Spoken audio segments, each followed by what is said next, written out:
Good evening, everybody. Kyle Smith alongside Andrew Diedrich as Benet Academy taking on Neuqua Valley. It's senior night here at Seven Bridges Ice Arena. It's the Battle of Naperville against Lisle. Of course, Neuqua from Naperville. Benet Academy, the corporate address is Lisle, but they have players from all over, as Benet is a private school. Of course, Neuqua the public school. Yeah, I mean, it's a great day to be out here on this Saturday for senior night. I think all of the Benet faithful are going to show up and show out, watch their seniors come out here and have a great competition.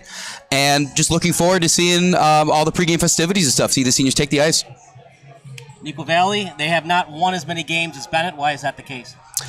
From what I've seen, it seems like Neuqua plays a brand of hockey that's not quite as aggressive as Benet's. That doesn't have to necessarily play to their downfall. I just don't think that they quite have the aggression that they need to see at this level. You want to get shots on goal, as many shots as you can towards the net. They don't quite do that the same as Benet does.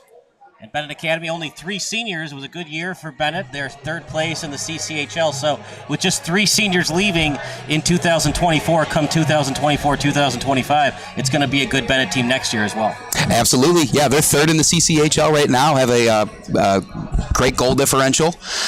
I do not see them really losing a lot of steam going into next year, especially keeping one of their all-stars in Hudson Schlie. Looking forward to seeing the seniors play today, but also, the future for Benet looks very bright. Yeah, so we'll see what happens. Senior day starts at 3 o'clock, so it'll be just the 3 seniors. It'll be pretty fast, unlike other senior days where you have 10-plus seniors. But, yeah, the Wildcats against Benet, the Battle of Naperville versus Lisle should be a good one today. Yeah, grab your popcorn, folks. We're going to be in for one. All right, Benet Academy against Benet Academy against Neuqua Valley coming up next.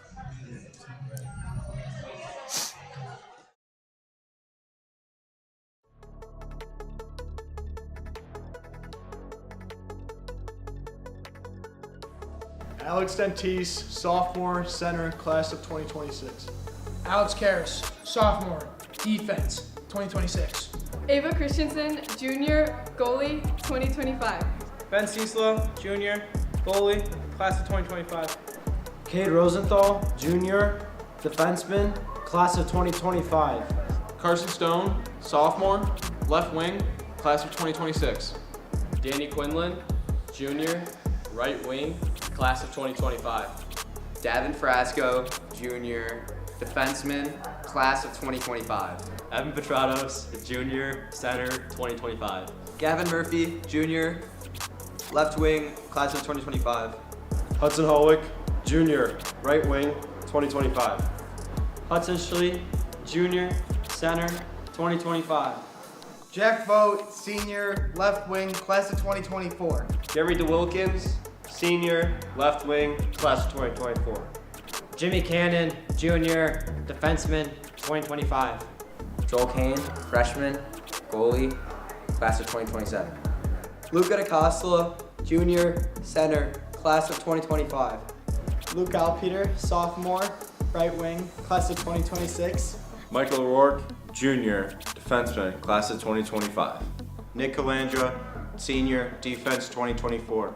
Nico Dicosola, freshman, defense, 2027.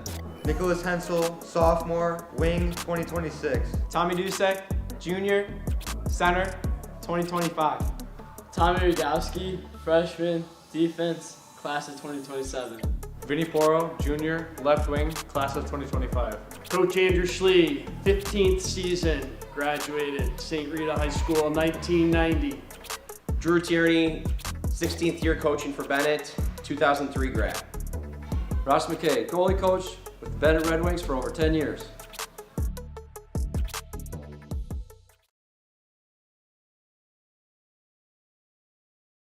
Brian's Garage Door Solutions. 25 years of expert residential and commercial garage door design, sales, and service, and almost 1,000 5-star Google reviews. Tate Enterprises. Design and remodeling for kitchens, basements, bathrooms, whole house, and home additions. Max Heads Custom Kick Drum Heads. Design online, upload, create, rock. If you're in a band, you need a Max Head.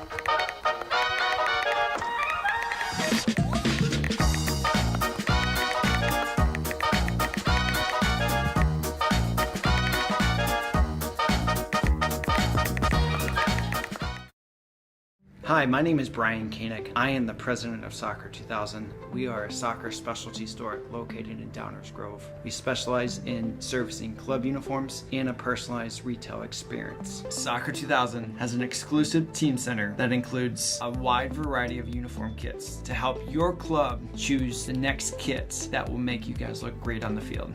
Contact us at 630-241-9500 or find us online at soccer2000.com.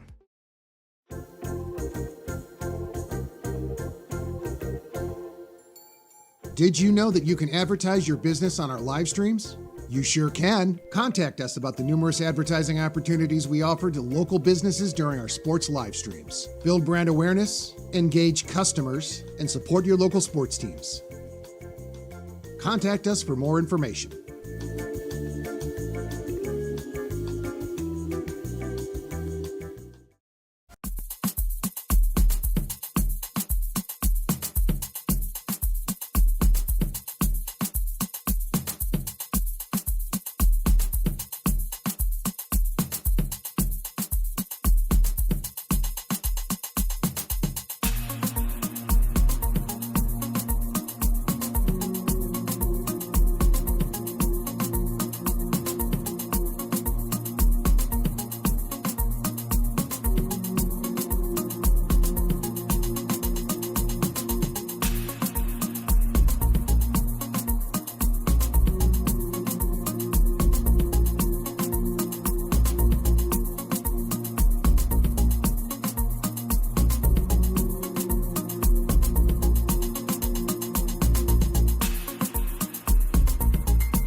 Welcome to the pregame show brought to you by Recruitlings. I'm Kyle Smith, along with one of the three seniors tonight being honored, Nick Calandra, as it's senior night against Neuqua Valley today.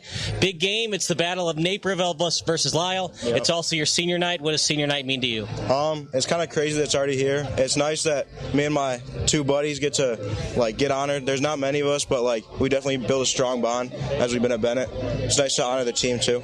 Just three seniors tonight, so there's going to be a lot of guys on the hockey team next year. Yeah. Which is impressive because you guys are in third place in the CCHL as of today. It is. Our team has really come together and worked hard this year, and I think we're playing as we want to right now.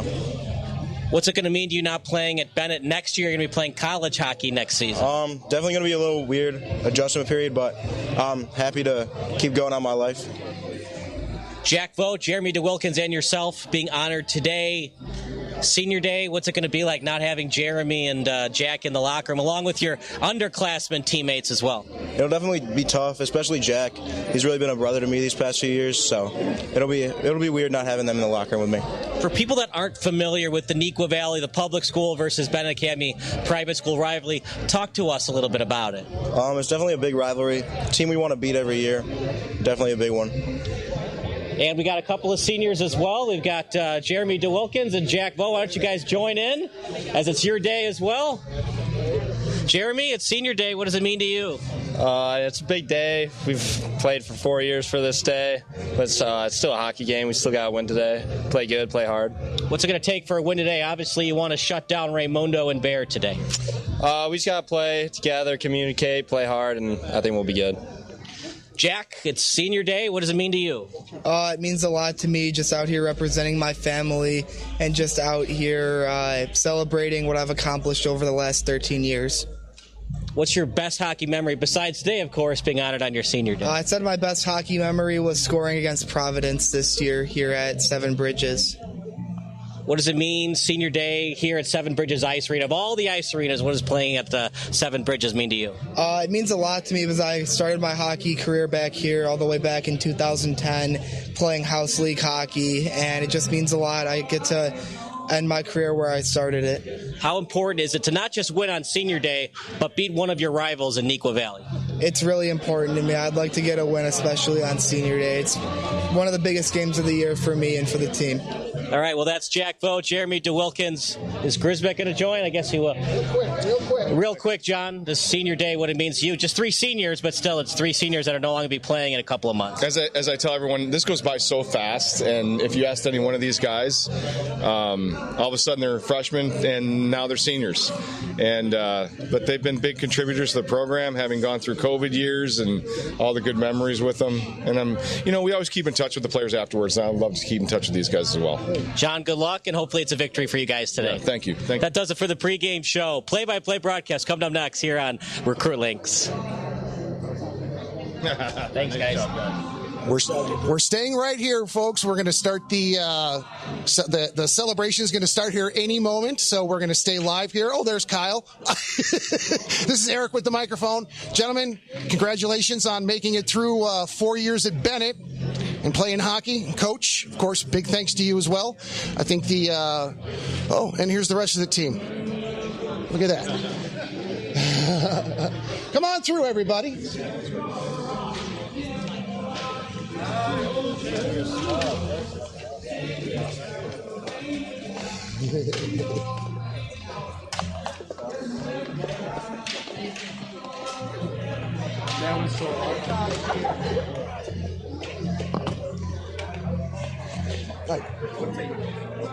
Do we know when they're going to start this thing on the ice? Right now, right? Yeah. I would hope. I think okay. Still need to be down here? It should go right away. I think it should go back. I mean, nobody's using the ice, so we can start early if we can. Yeah.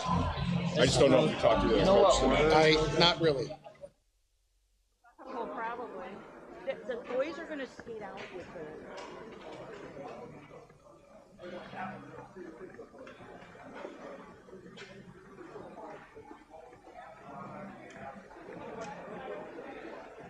Huh?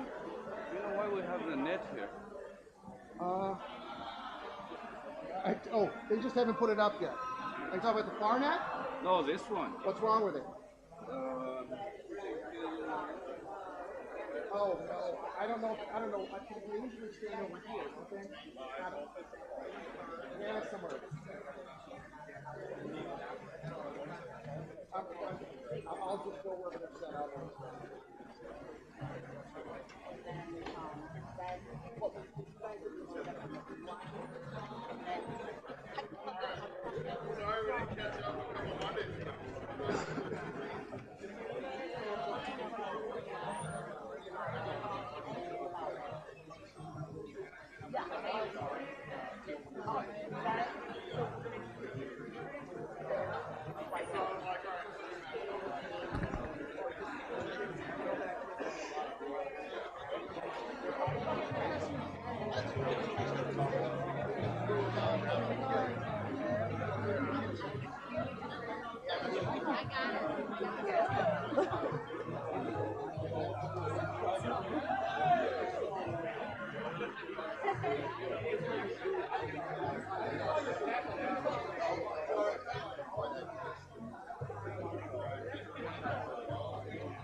You start to the blue line, or then you'll go from.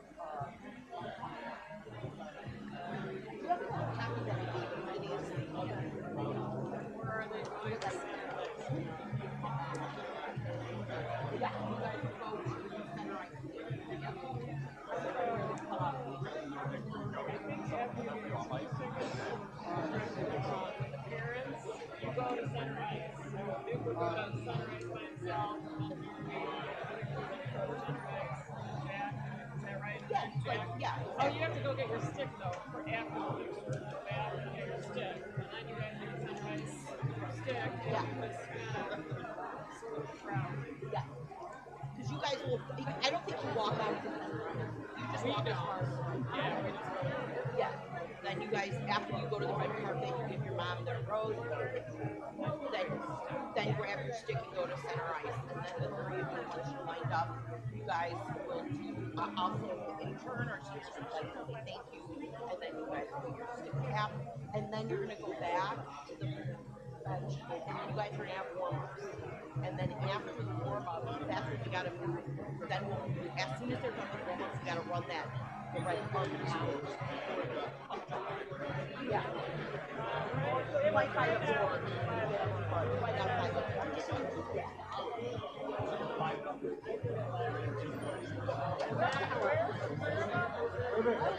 Right. The Jack, so you might as well or you can skate to the blue line.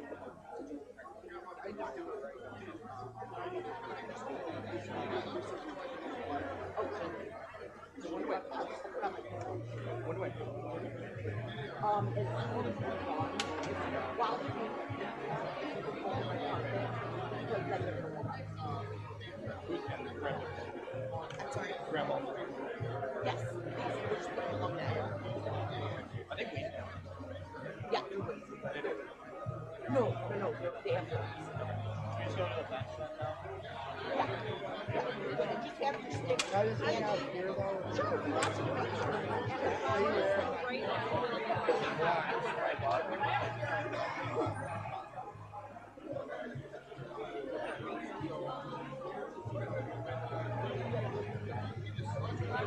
Where the parents going to be standing to get their photos taken? We're going to be going out on that red carpet. Okay, so you're just going to walk out to the. Yeah, he's out there already. Okay. All right, so you're all going to stand on the red carpet and not slip and fall and crack and go to emergency room. I saw that. Okay, so yeah, that's fine. But the angle, remember last year we were talking about the angle? There's no damage. There's only 3 of them. Right. Probably, right? Because we're going to stand right here. Yeah. And last year we were talking about the angle and how to get, but that's okay. Yeah. The balloons, Unless we have longer crop on the road. I think it's the same thing. Yes. I'm Angela. Hi, I'm Angela. We would love to recognize your seniors if we could. Oh, so I hopped online and pulled the list, and I'm hoping that's accurate. And then we're doing a ceremonial puck drop, so I assume if Chase is here, It'll be Chase. Yeah, it'll be Chase. We're missing Chase. I'm missing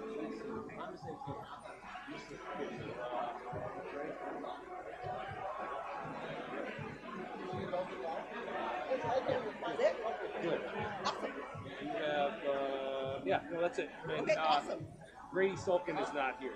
I don't know if you had Grady on there. He's one of the goalies. Yes. He's not here. Okay, so do you want me to just... You could say his name or whatever.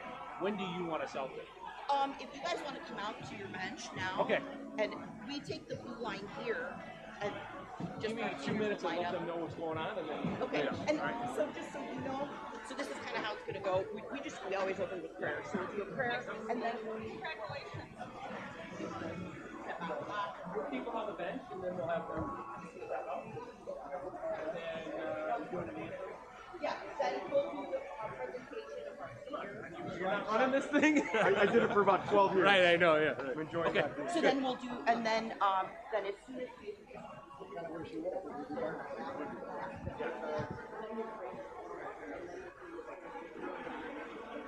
Warm up, then got it, and I'll send Chase something. That's problem. Yeah. Okay. Give me like 2 or 3 minutes to get these guys going. Yeah. John, just so you know, I won't see you after the. I'm leaving after the second. I got a Pee Wee game too. So yeah. Hey, I'll state stuff. I'll send it to you. Send me yours too. I only have. So what's been going on last time? Hey, Came out flat yesterday, dug himself a big hole and couldn't get out of it. Get out of it. Good job, Frank. And the season kind of. We built it, be really good. We played really good second and third. We just bad. Just the first kind of got you. Yeah. Went down in the first and couldn't get back out of Very it. strong. Need 1 year before you are. It happens. Yeah, You know? crazy how fast. I wish it wasn't happening. Well, of course not. I'm sure the boys wish it wasn't happening either, but We were it caught. does. I mean, we were making mistakes. What about yesterday was Robinson before that was St. Rita, right? No, not Rita. Brother Rice. But you had a close game with them here earlier in the season, didn't you? Kinda or no? 3-0 and I think 5-1. Oh, okay. They bring in a ringer? They bring in like a college ringer? It just happens. You know, I used to coach puck district and worked a lot with my kid's soccer coach. And what I always notice is when kids go into a game, it doesn't matter what age they are. If they go into a game knowing they're going to win, they don't. So sometimes it's just you psych yourself up so much. I don't need to skate that hard today. Or this will take care of itself. Right. Yeah, it didn't. Yeah. It's not self-defeatist. I would just say it's overconfidence, really.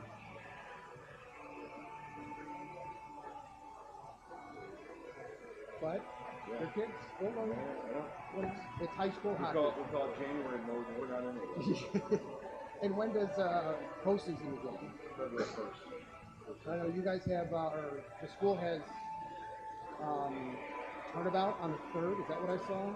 So are you guys starting between the 1st and the 3rd? You know where? Here? No, we have a meeting this Sunday. Okay. So you don't know who you're going to be playing, where you're going to be playing? There's still some things to hash out there. The middle of the league, the front of the league's done. We're in the front of the league, but the middle of the league is oh. So every point counts. Right. I think we'll end up third. I won the cup when I was third. And what about beyond, I don't remember last year too well. So beyond the Kennedy Cup, is there anything or state? And how far did you guys get into that last year? Final 16, final 8, final 16. Oh, really? Yeah. And is it, final. Is it a best of 3? No, it's one and done. One and done. 32 teams. Oh, okay. So you were in definitely in the top 10 last year. Okay, fantastic. Yeah.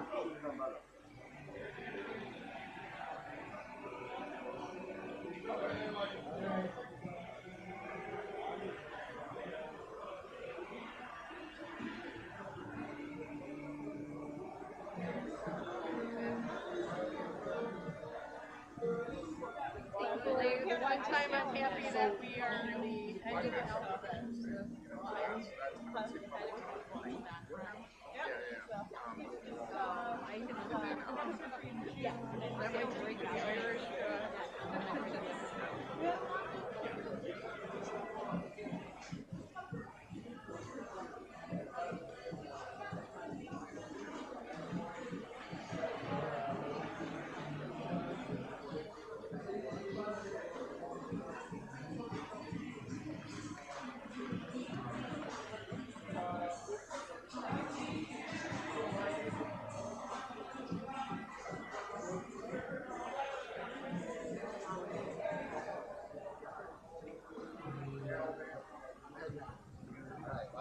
Yep.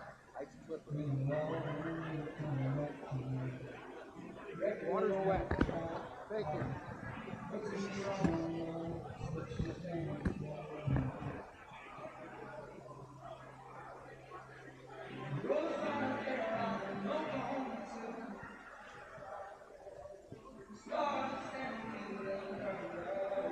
How far do you need?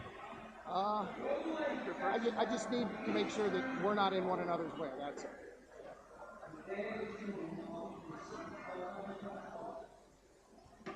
I can always put my game up a little bit. I can go higher, or you can. Yeah, we're good.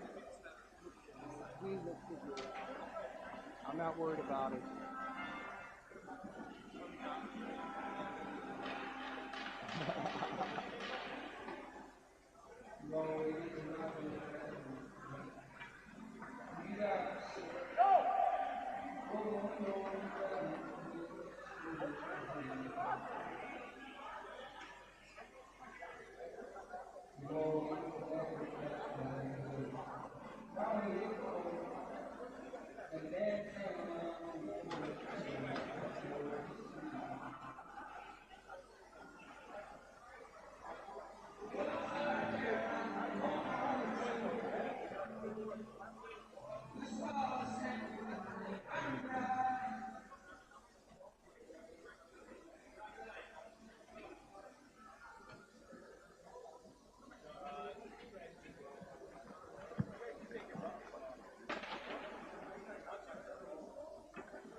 Benet hockey fans and Neuqua Valley family and friends. Benet hockey fans, please welcome your Red Wings to the ice, led by our senior 2024 class. Go to the blue line. Go to the blue line, guys.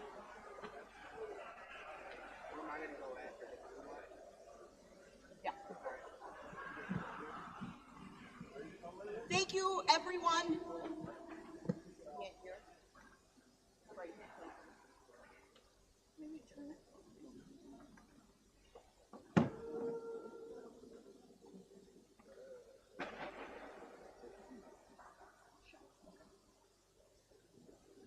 Thank you for joining us, everyone. My name is Angela Naboyski. I'm the Communications Director for the Benet Red Wings Hockey Club, and we thank you for joining us for Senior Night 2024.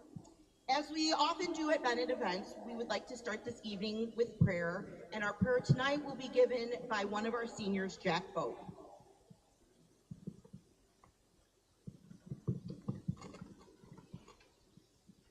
Father, and the Son, and the Holy Spirit. Amen.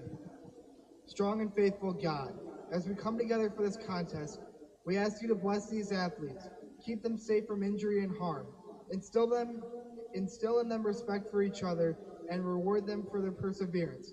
Lead us all to the rewards of your kingdom, where you live and reign forever and ever. Amen. In the name of the Father, and the Son, and the Holy Spirit. Amen.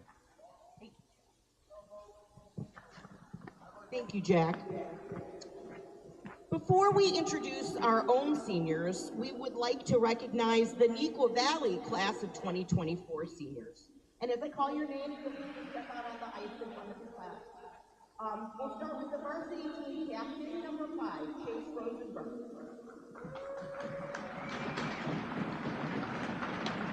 Number 14, Nick Calandra.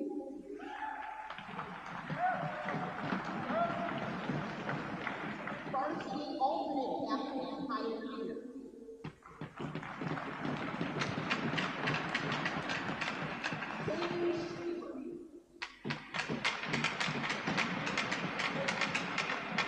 Varsity alternate captain, Sahil Bari.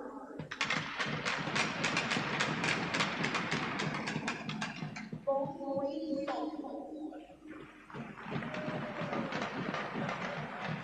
Michael Novak.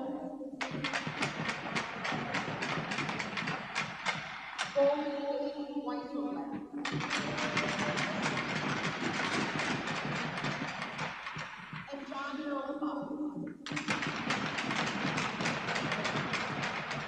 Congratulations. Thank you very much. You guys can go ahead and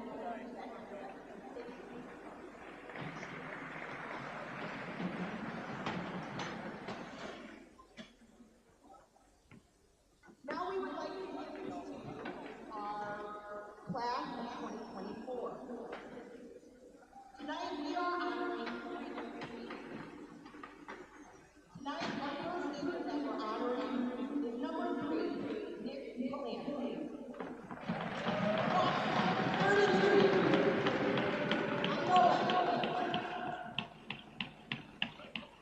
33. Nick's parents, Dr. Benet and Dr. Carl.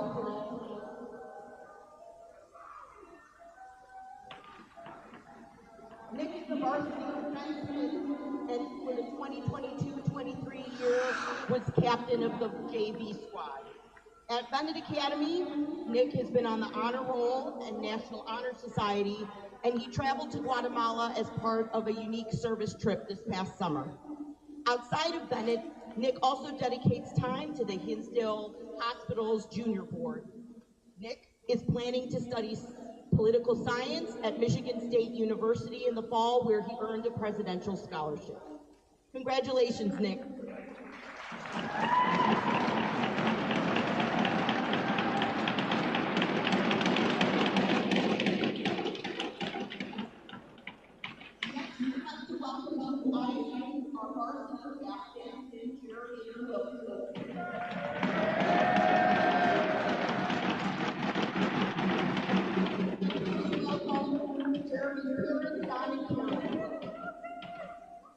In addition to being our varsity captain member of the varsity team.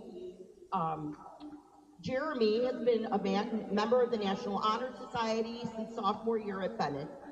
He also was recognized as all-conference as a catcher on the Redwings varsity baseball team, but most recently represented the Redwings at the CCHL All-Star team in January. He was also an Illinois State Scholar. Jeremy has not yet decided where he will be attending school, but he plans to study engineering. Congratulations and best wishes, Jeremy.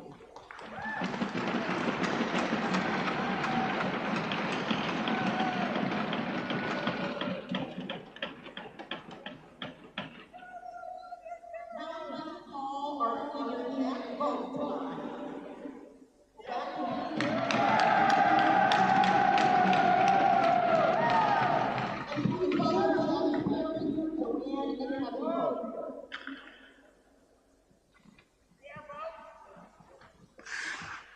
In Jack's time on Benet Hockey, he was voted the most improved player in 2020-2021, and he was also elected JV alternate captain for the 22-23 season. He's currently a member of our varsity team. He was also recognized as on the honor roll for all 4 years at Benet. He was voted Benet's 2023 Homecoming King. And in addition to all of this, he earned the rank of Eagle Scout in the Boy Scouts of America, the highest achievement or rank attainable, awarded based on merit, service, and leadership. Jack is still not certain where he's going to head to school, but he plans to study biology and pre-med. Congratulations, Jack and the voters.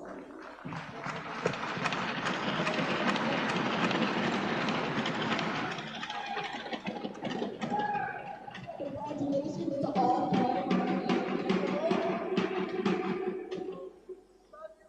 However, in turn, our seniors would also like to say thank you to the parents, family members, friends, coaches, and teachers who have enthusiastically supported them over the last year.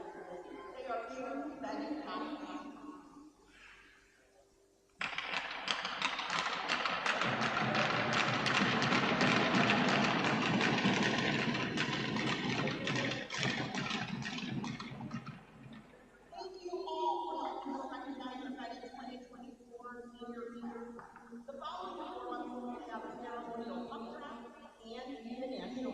But for now, join us once again in wishing all the seniors on the ice today best in their future endeavors with one last round of applause.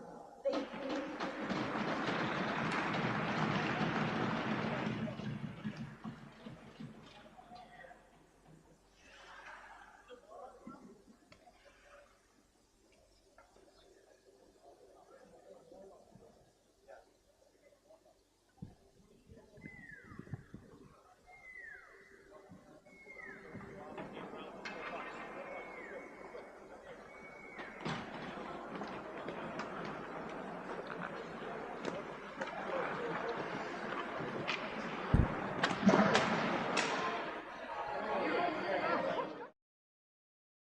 Brian's Garage Door Solutions. 25 years of expert residential and commercial garage door design, sales, and service, and almost 1,000 5-star Google reviews.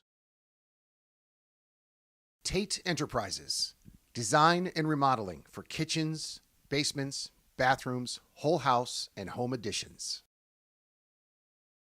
Max Heads Custom Kick Drum Heads. Design online, upload, create, rock. If you're in a band, you need a Max Head.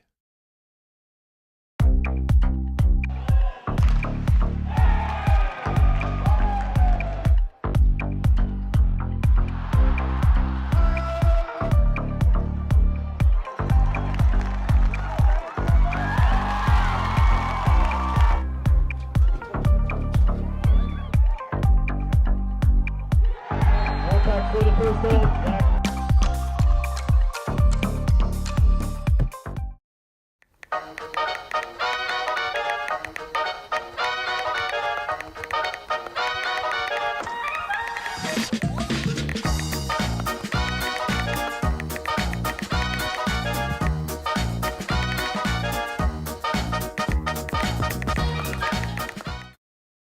Hi, my name is Brian Koehn. I am the president of Soccer 2000. We are a soccer specialty store located in Downers Grove. We specialize in servicing club uniforms and a personalized retail experience. Soccer 2000 has an exclusive team center that includes a wide variety of uniform kits to help your club choose the next kits that will make you guys look great on the field. Contact us at 630-241-9500 or find us online at soccer2000.com.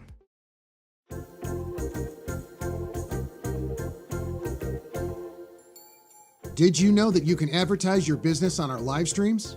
You sure can. Contact us about the numerous advertising opportunities we offer to local businesses during our sports live streams. Build brand awareness, engage customers, and support your local sports teams.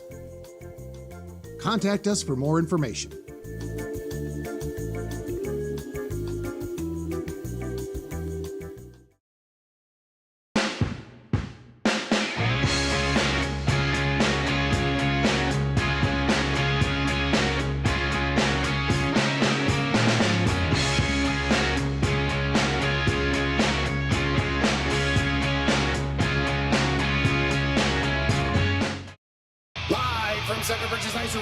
Illinois, it's Benet Redwings hockey versus Neuqua Valley. Live stream brought to you by Recruitlings. Here we go!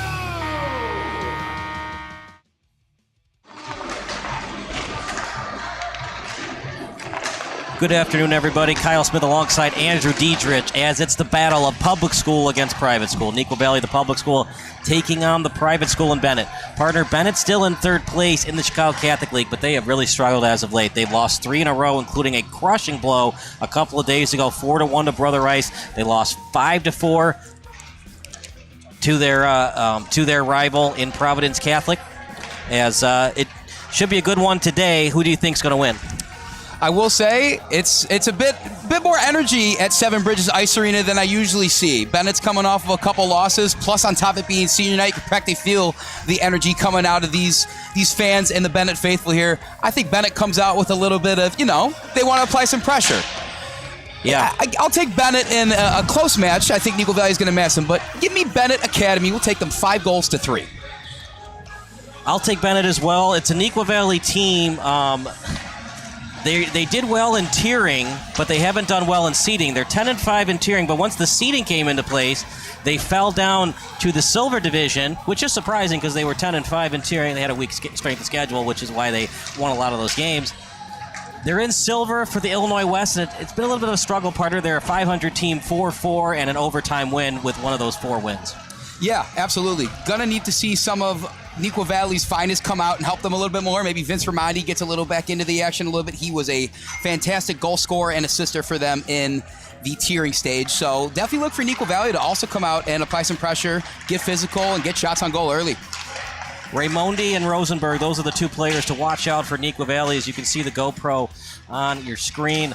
Both are all conference selections for the Illinois West Division. If Bennett's going to get off that 3-game losing streak with a victory today, they got to shut down those guys. Absolutely. Got to know where those guys are at the ice at all times, know when they're on the ice. I almost want a guy looking at him when he's off the ice. Make sure he's not doing anything suspicious over there. But definitely going to be a battle between some of Neuqua Valley's and Bennett's finest. And we are just a few ticks away from doing that, my friend. It's a Benet Academy team that's great on the power play. Hudson Schlie, Daniel Quinlan, and Jeremy DeWilkins each have 4 or more goals on the power play. For Neuqua Valley, play aggressive, but also play within reason and play with high-Q hockey. Avoid the penalty box at all costs. So the game's about to start in a couple seconds. You say Bennett's going to win 5-3. I say Benet 4, Neuqua Valley 3, but I would not be shocked if Neuqua Valley pulled off the upset today. Yeah, no, with how Bennett's trending, you said it yourself, partner, lost the last 3 games that they have played. Maybe they're on a downswing, but, looks like we're both taking Benet to make a great comeback, make a statement here, and get back on the right track heading into the end of the season.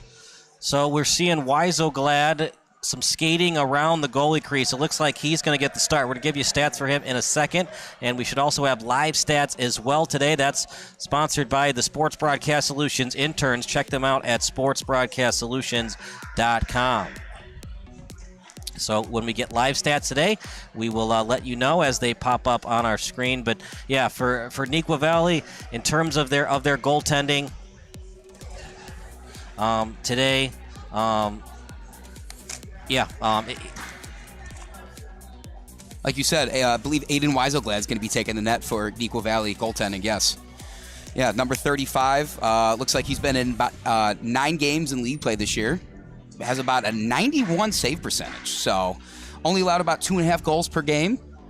I think that's kind of on brand with what Neuqua Valley is good at. I think where Benet Academy is known for their aggression, Neuqua Valley is a bit more reserved. They kind of score goals, not in such an aggressive way, not quite getting in the penalty box as much, not quite forechecking as much as Benet might. But that plays to their advantage. They're going against pretty much the opposite of what their philosophy is today in Benet, and that's definitely going to be a good clash to see on the ice today. Yep. I mean, you look at the goals against average for Neuqua Valley for seeding. We talked about it's been a little bit of a struggle for them, especially on the defensive end. Aiden Weiselglad, his goals against average is above 3 at 3.25. So, national anthem about to start as the Neuqua Valley Wildcats taking on Benet Academy here on Recruitlings.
Senior night today, just 3 seniors, partner, so it's a Benet team that's struggled, but they're learning as the season go on, so these juniors that will be seniors next year, hopefully this is a learning experience for them as they try to improve upon a good season that's been thus far, but this 3-game losing streak, the wrong time to be losing games. We're just a couple of weeks away from the Kennedy Cup and 3 or 4 weeks away from the Blackhawk Cup.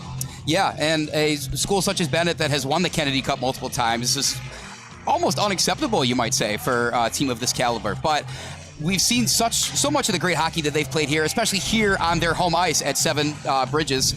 I do expect to see them to come out hot, and I think that's what they have to do today to make sure that they do not drop their 4th game in a row to Neuqua Valley. Absolutely. Looking to avoid that 4-game losing streak, as you said.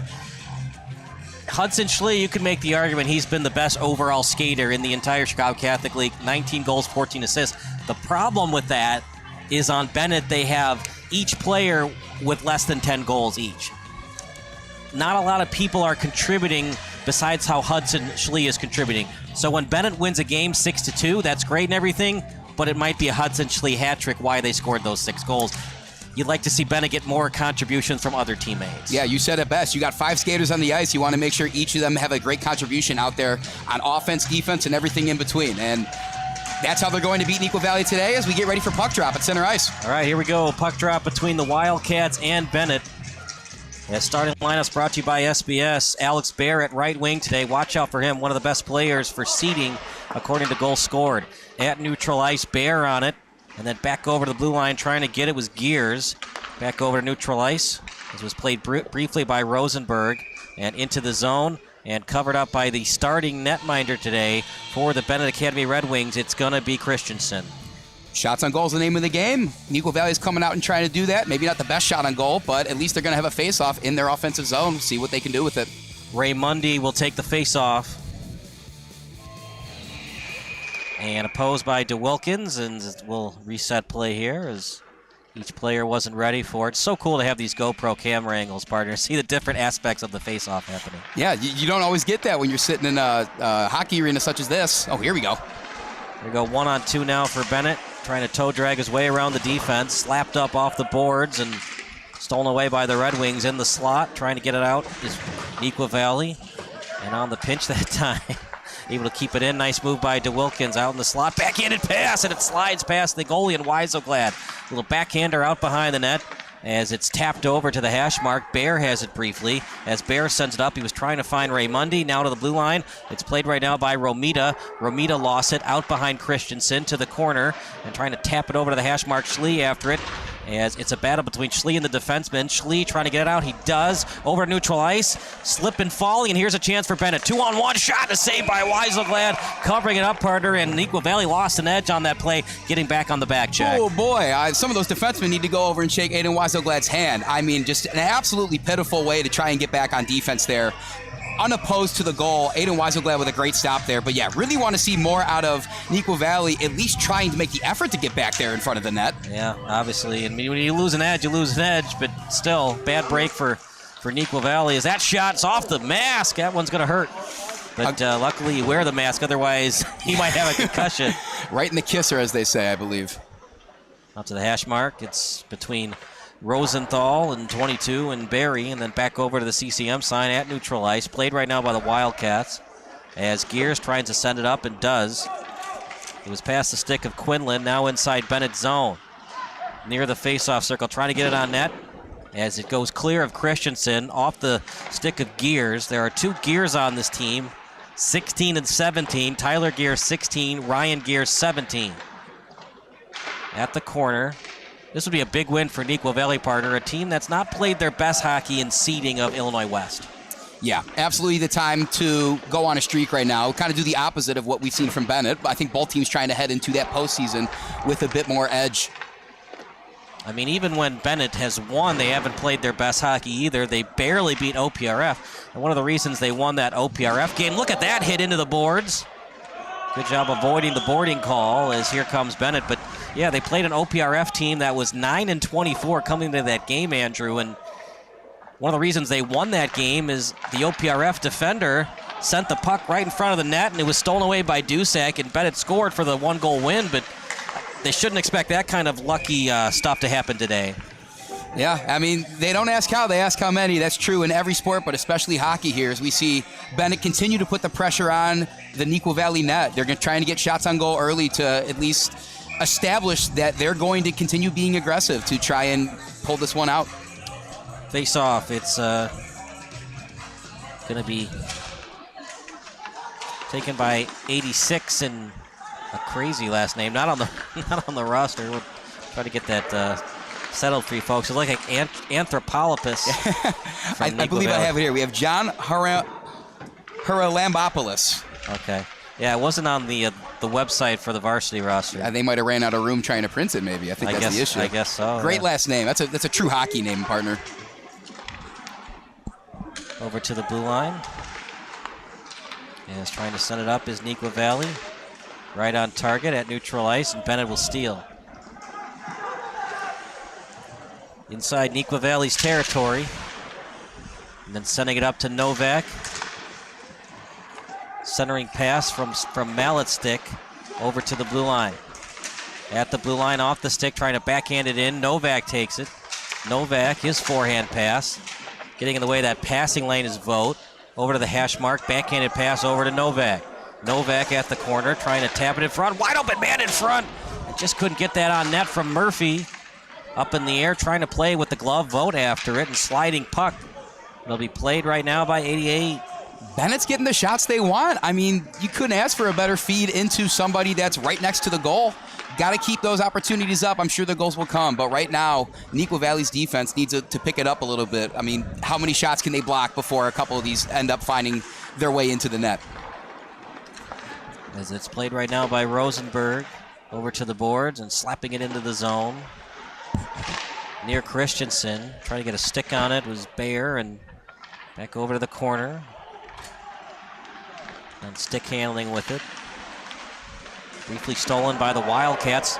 Redwings get it, and are they going to call a penalty or offside? It's a big call if it's a penalty. As we're going to watch on replay in a second. Looks like they're going to get Dentice for something.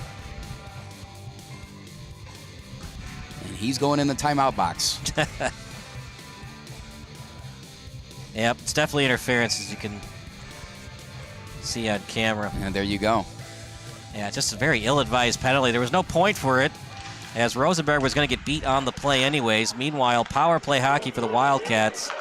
And those are the many reasons you go on a 3-game losing streak, Andrew. Ill-advised penalties. No point to that penalty, because if you're going to commit a near interference, at least have a reason for it. There was no reason for that penalty. Exactly like you said. You want to have some sort of opportunity that you're at least trying to seize with that. Really don't know what they were seeing there. Bennett's trying to come out and be aggressive. I think that's where the aggression gets the best of them, and now we have some time in the penalty box. So we'll get you live stats in a second, provided by our intern and Logan Kirk.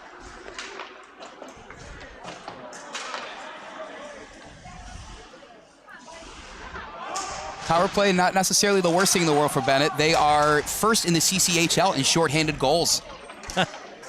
Well, I mean, I guess they commit a lot of them, but you know what? When they commit them, they find a way to score as well. They always find a way. They look to do that here, although Neuqua Valley's on the attack. 5-on-4 hockey for another 58 seconds. Over to the corner, Benet looking to steal, then tapped over to the defenseman in Leleu, as Leleu sends it back into the zone. Out behind Christensen. As the puck finds its way to the corner, stolen away by the Wildcats. As they'll play it out behind the net, trying to tap it over to Leleu. Leleu, his shot, trying to get it in front. And Benet with the block shot. 36 seconds remaining on the power play, as it was played by Dunn. That shot by Leleu and covered up by Christensen. Oh, we have a shove after the whistle there. It's a couple extracurricular activities on the ice right now. Well, do what you can, be aggressive, just make sure you don't commit a penalty. I'm sure that's exactly what they're going to hear in the huddle at one of these intermissions that we have.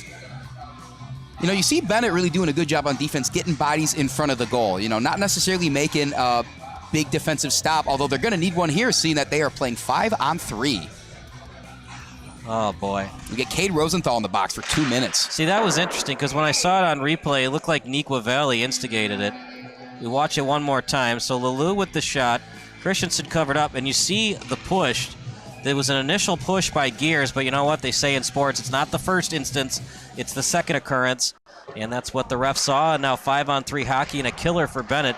They're going to have to kill a 5-on-3 for another 20 seconds. Aggression may be getting the best of them again. Can they hold on for another 15 seconds to at least get another skater on the ice?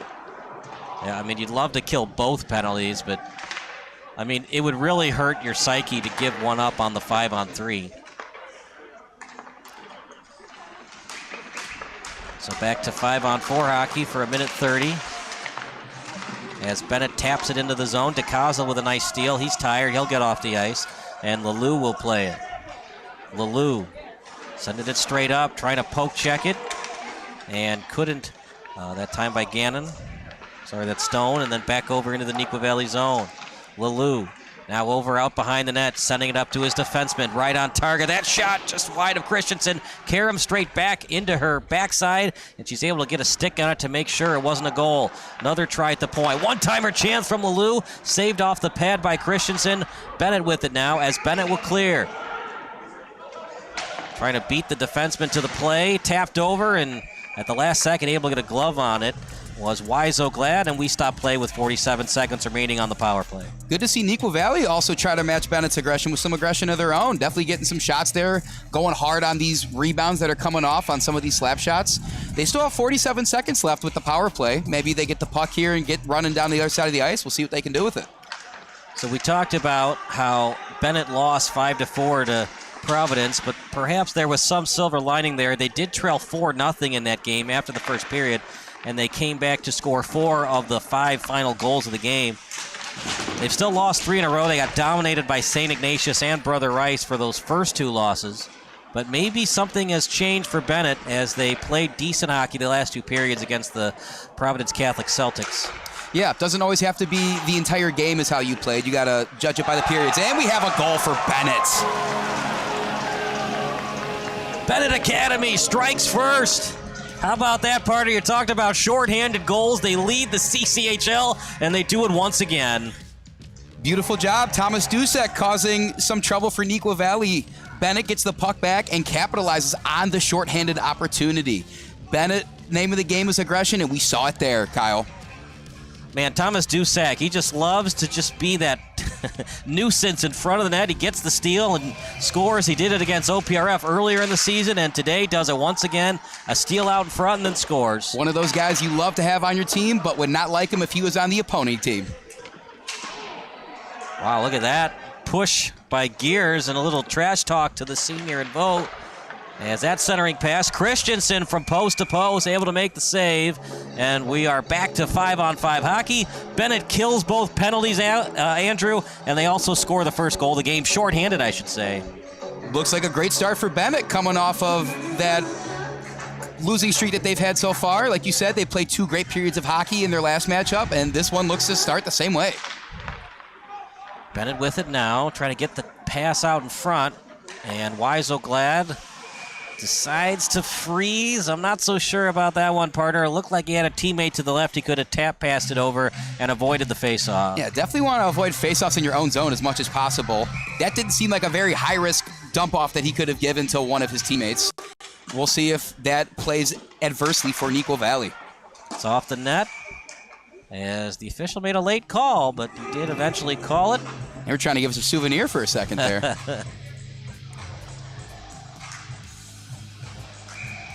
Face-off coming up, see if they can win it and get it over to Gears. As that puck finds its way over to the corner.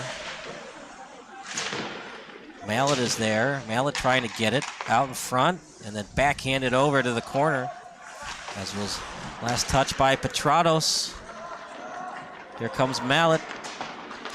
Off the boards, no icing as it was past the center line when Benet dumped it in. Murphy plays it. Murphy out behind the net. Shot!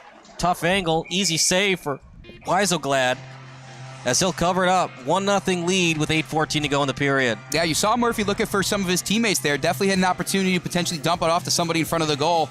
Took it into his own hands and fired a shot at a rough angle towards the goal. No dice this time, but still a face-off in their own offensive zone. Looking forward to see if Benet will capitalize. Another shot on goal. They are just letting it fly towards Wieselglad and Neuqua Valley right now. Out behind the net. As it's sent over to Bomke and then into the zone of Benet. Kara sends it over to the corner. O'Rourke lost it. Out behind Christensen. Redwings with it. Saucer pass right on target. 2-on-2 now. DeWilkins, great job staying on side. He's got a trailer behind him.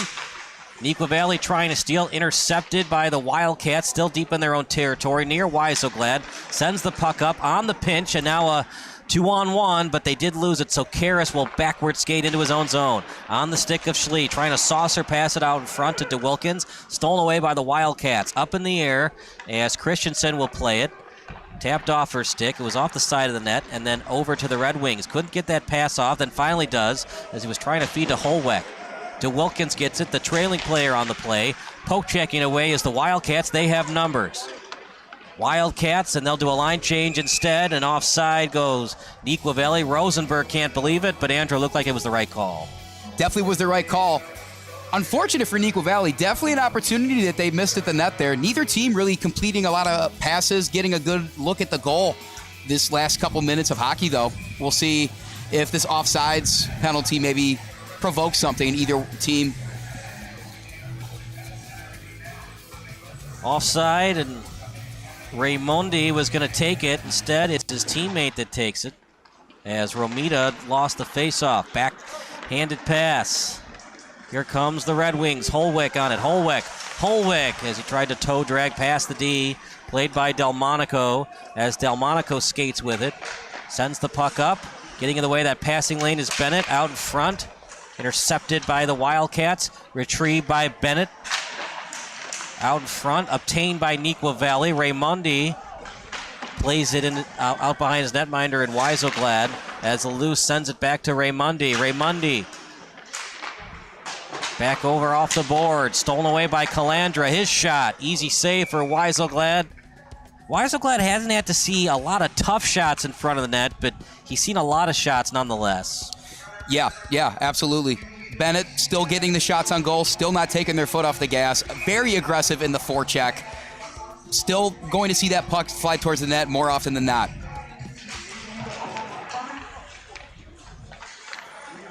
at the corner. He's trying to find Porro. And then pass the stick of Mallet. Trying to split through the D. And getting back quickly is Gannon. As Gannon will tap pass out behind Christensen. Rosenthal, huge check, but here we go, a 2-on-2. Benet looking to make it 2-0. Out in front, chance, backhanded shot, and a good save by Weiselglad. You talk about Weiselglad not having to see too many tough shots. There's 2 back-to-back. Great saves on this side of the ice by the Wildcat. Whew, that was close. Weiselglad coming up huge as his teammate and captain and Rosenberg tell him, we got you, bud. But man, oh man, what a save by Weiselglad. He's going to need all of his big frame today to stop this Benet attack. Been successful so far for the most part. We'll see if that keeps up. Off the boards is Porro. His shot goes very wide. Over to the blue line. Rosenthal backward skate near the bench. Dangerous pass, partner. Was almost stolen away by Neuqua. Luckily, there was a lot of velocity on it to not get stolen. Completely across the ice in your defensive zone. I like the cut of his jib. Very aggressive, really trying to get after it. Well, as long as it's not stolen, the coaches can't get too mad, but I'm sure head coach Schlie is not too happy that that pass was made. A lot of bated breath on that side of the bench for Benet, for sure. As that shot, Weiselglad got a piece of it. Mascari will play it, and he and Raymundi almost collided with each other. Raymundi with it. As it's poked away from behind, Raymundi gets it back though. Raymundi over to the point, and then bounces off the board, one-hop style, finds its way to the other corner. Benet will play it. Trying to send it up, and the Red Wings break it out. Pass neutral ice, now past the blue line. Vought, his centering pass to Petratos, past Petratos' stick, bounces off the boards, and now played by Neuqua Valley. Wildcats will get a line change as Benet will play it in their own territory. Near the face-off circle, now at neutral ice. And are they going to call a penalty or did it go out of play? I didn't see a penalty myself. I believe that's out of play. Well, it was interesting. I mean, you'll watch it on replay in a second here, but it looked like he wanted to make the check, and then he thought, oh no, that's 3 steps, that's a charge, and so he kind of relented from the hit, but he still hit him regardless. I mean, he didn't hit him very hard, but it is still a charge if it's more than 3 steps. You look at it one more time, the pass. I mean, he barely hit him, so that has to factor in. But, yeah, they do call the penalty on Neuqua Valley. 2 minutes in the box for the Wildcats. I mean, if you're going to commit a charge, at least level him. I mean, make up your mind, either hit him or not. Yeah, smart hockey in the attempt to avoid the penalty there. However, he still hit him, though, so it's still charging. Did not get his money's worth. Correct. I mean, either you commit the charge or you just avoid it. Don't barely hit him. Yeah, Neuqua Valley not quite showing the physicality that we might have expected to come out with against this Benet Red Wings team. Benet, another really good team on the power play. I believe they also have the most power play goals in the CCHL. You know, they say in a baseball game you'll always see something for the first time, but we have a hockey game today, and I have to say I've never seen that. A guy committed a charge but didn't want to commit the charge. He laid off but then still made the hit accidentally. That's a first. Most of the time, like you said, if you're going to hit him, hit him. No need to hesitate. Go after it. Right. Either don't commit the penalty or hit him. Sometimes you don't know you committed the penalty because, remember, it's high school hockey. It's not the pros. Most of these kids know. I mean, they've been playing hockey since they were 6, so they know the difference between a clean hit and a charge. Right. And that's going to be icing against Neuqua Valley. You know, partner, we cover a lot of AAA hockey, the Chicago Mission, Chicago Fury, etc. At that level, when you're down a man, killing a penalty, look at that 2-line pass. And spinorama by Gannon. But when you're killing a penalty at AAA hockey, you are still called for icing when you ice the puck. Good save by Raymundi. Loose puck. Another chance out in front. Neuqua Valley will clear it. And so that goes into the strategy of the game when you play AAA hockey. But, of course, today we played normal NHL rules at the Chicago Catholic League level. Yeah, not quite sure at what age that changes, but definitely when we've been in there for the AAA Mission games, definitely a different scenario when it comes to those penalty kills versus some high school hockeys we have going on today. Yeah, right. They play NHL rules. Chicago Mission and other AAA hockey, you still get called for icing even though you're down a man. It's interesting. I mean, it teaches you not to commit penalties anymore.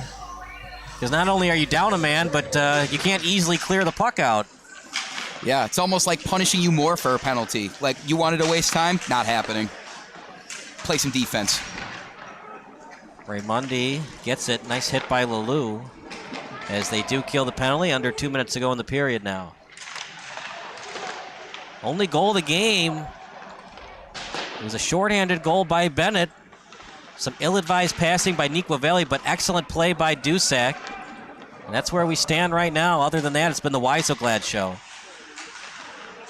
Putting on a masterful performance in front of his net. I think Benet would have a couple more numbers next to their name on the scoreboard there if it wasn't for his work on this afternoon. And I think this is helping out Neuqua Valley more than Benet as the hand goes up. Redwings last ones to touch.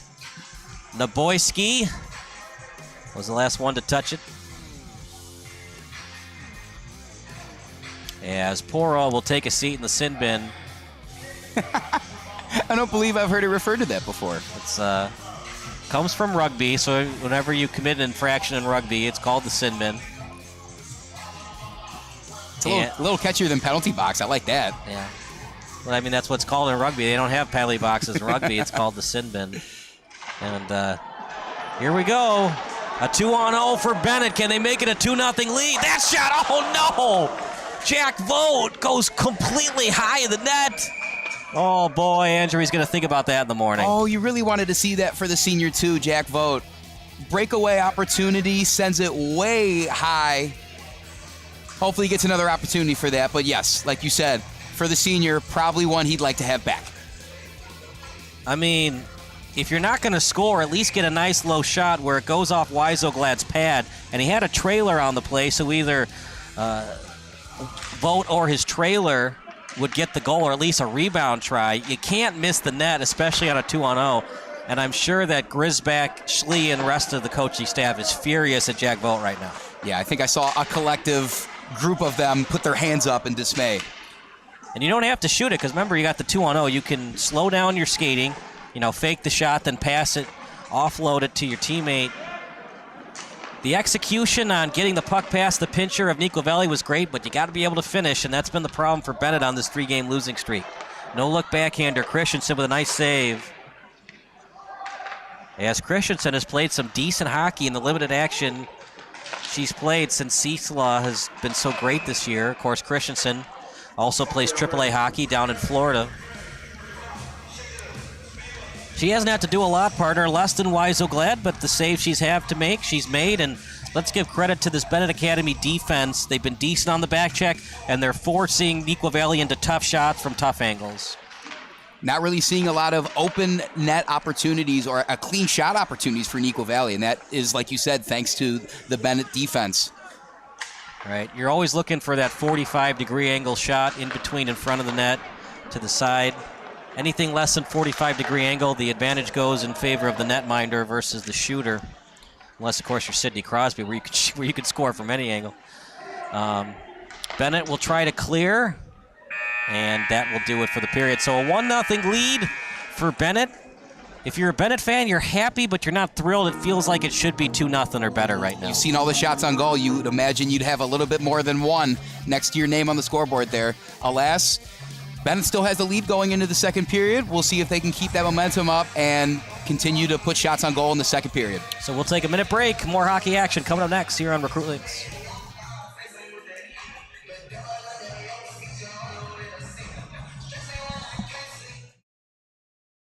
Brian's Garage Door Solutions. 25 years of expert residential and commercial garage door design, sales, and service, and almost 1,000 5-star Google reviews. Tate Enterprises. Design and remodeling for kitchens, basements, bathrooms, whole house, and home additions. Max Heads, custom kick drum heads. Design online, upload, create, rock. If you're in a band, you need a Max Head. But this is what I tell the clients, you know, when you don't pay people, sometimes we get good ones like you, but sometimes you get bad ones. You got to pay. Well, that's why I'm here. You got me for a couple more, too. Don't worry. I do it for the love of the game. Yeah, you ready? Kyle Smith alongside Andrew Diedrich. 1-0 lead, but partner, man, Jack Vought, he had that 2-on-0. Missed the net entirely. And this is where we stand right now, just a 1-0 lead. All Neuqua Valley has to do, don't give up any more goals and score twice more. And believe it or not, Neuqua Valley could win 2-1 today. Despite what we predicted, where we thought we were going to see a bit of a more high-scoring match here, not really coming to fruition here. Neuqua Valley kind of playing their own game, and they're succeeding at it. They're going to need their goalie, Weiselglad, to continue to be able to stop all of those shots on goal that are coming in at an incredible speed, it seems like. Benet just relentless with trying to get shots on goal. Neuqua Valley hopefully can turn the tides in this second period here. 17 minutes of action coming your way. Gavin Murphy will take the face-off. Calandra, the only defenseman, as they have to kill the penalty for another 33 seconds. The Wildcats in the white and yellow, and the Benet Academy Red Wings in the red and black. Face-off won by the Red Wings. Dusek after it. Raimundi steals as Raimundi lost his edge. He lost his edge and accidentally tripped his opponent. That's one way to lose an edge, partner. If I'm falling down, I'm taking you with me. Not just lose your edge, lose your footing, and might as well. I'm laying down. Why isn't my opponent doing the same? Can't be a trip, because if you fall down, as long as you're not tugging with the stick. That's right. As Stone sent it into the zone. Weiselglad, one of the 3 stars today. All Neuqua Valley's got to do is find a way to score twice more. Bennett's going to continue to look to push the pace, be relentless on that side of the ice. And looks like they're trying to do just that on this forecheck. Neuqua Valley after it. Rosenberg tries to get it out of the zone. Rosenthal was near it. As that backhanded pass out in front, that shot, and they can't get it on net. It was set up well by Gannon. A lot of skaters falling down on the ice. Saucer pass, and Christensen this time will have to cover it up. And that's a good time to cover it up, partner, because the forward's right in your face. I didn't like what Weiselglad did earlier when he had a player right next to him where he could offload the pass. You know, sometimes it's good to play it safe. Sometimes it's good to be aggressive. That's why playing goalie is such a tough position. One of the most taxing in sports. I tip my cap to anybody who puts all the gear on and wants to willingly get in front of 90-mile-per-hour pucks that are heading at your face. They're doing a tough job already, and trying to balance all that just makes it even more difficult. You know, it's like you said, Andrew, you try to avoid face-offs in your own zone. Now, you do get line changes if you have tired people out on a face-off, as falling to the ice. Almost got that on net. That was impressive. And it was last touched by Neuqua. Are they going to call tripping? We'll watch it on replay in a second here. If so, it's a big-time power play coming up for Benet if they do call tripping. So it's at the neutral zone. Benet, so Dicosola, yeah, that's definitely a trip. It wasn't much, but that's all you need. They haven't put it onto the Jumbotron yet. I still see 5 skaters out there. Okay. Does not look like they're going to put anybody in the sin bin, as you called it, Kyle. We'll get some 5-on-5 action. Wow, I'm surprised. So they're going to say that it just barely went off the netting on the left corner. Whew. I do agree, though. I'm surprised to not see any of the coaching staff try to argue that, or at least up in arms about it a little bit. Yeah. Regardless, we play on. Yeah, it wasn't a huge tug. It was like that charging we saw earlier. So they called the charging. Was it charging? Well, technically, yes, but he barely hit him. Was that tripping? Technically, yes, because he tugged from behind. Did he get a lot of the tug? No, but it technically is tripping, so you'd like to see some consistency. It's fine to not call stuff, but you've already set the precedent that you're still going to call a charge even though it's not a prototypical charge. Exactly. You called that charge before, that should be a trip. Here we go. Benet with an opportunity. Yeah, Vought gets that one on net, so he's making the hard shots look easy, and he's making the easy shots look hard. That was a tougher shot with the back checker right behind him, and a tough angle shot, but he got that right on net. Crazy things happening here. It's senior night at Seven Bridges. Anything might go off. Trying to deke his way past the D, but Dabrowski would have nothing of it. Schlie after it. Impressive flurry of moves from Tanner Mallet. Couldn't convert on it, but great control of the puck. We'll see if he has another fast break opportunity, potentially throw one in the net. Out to the corner.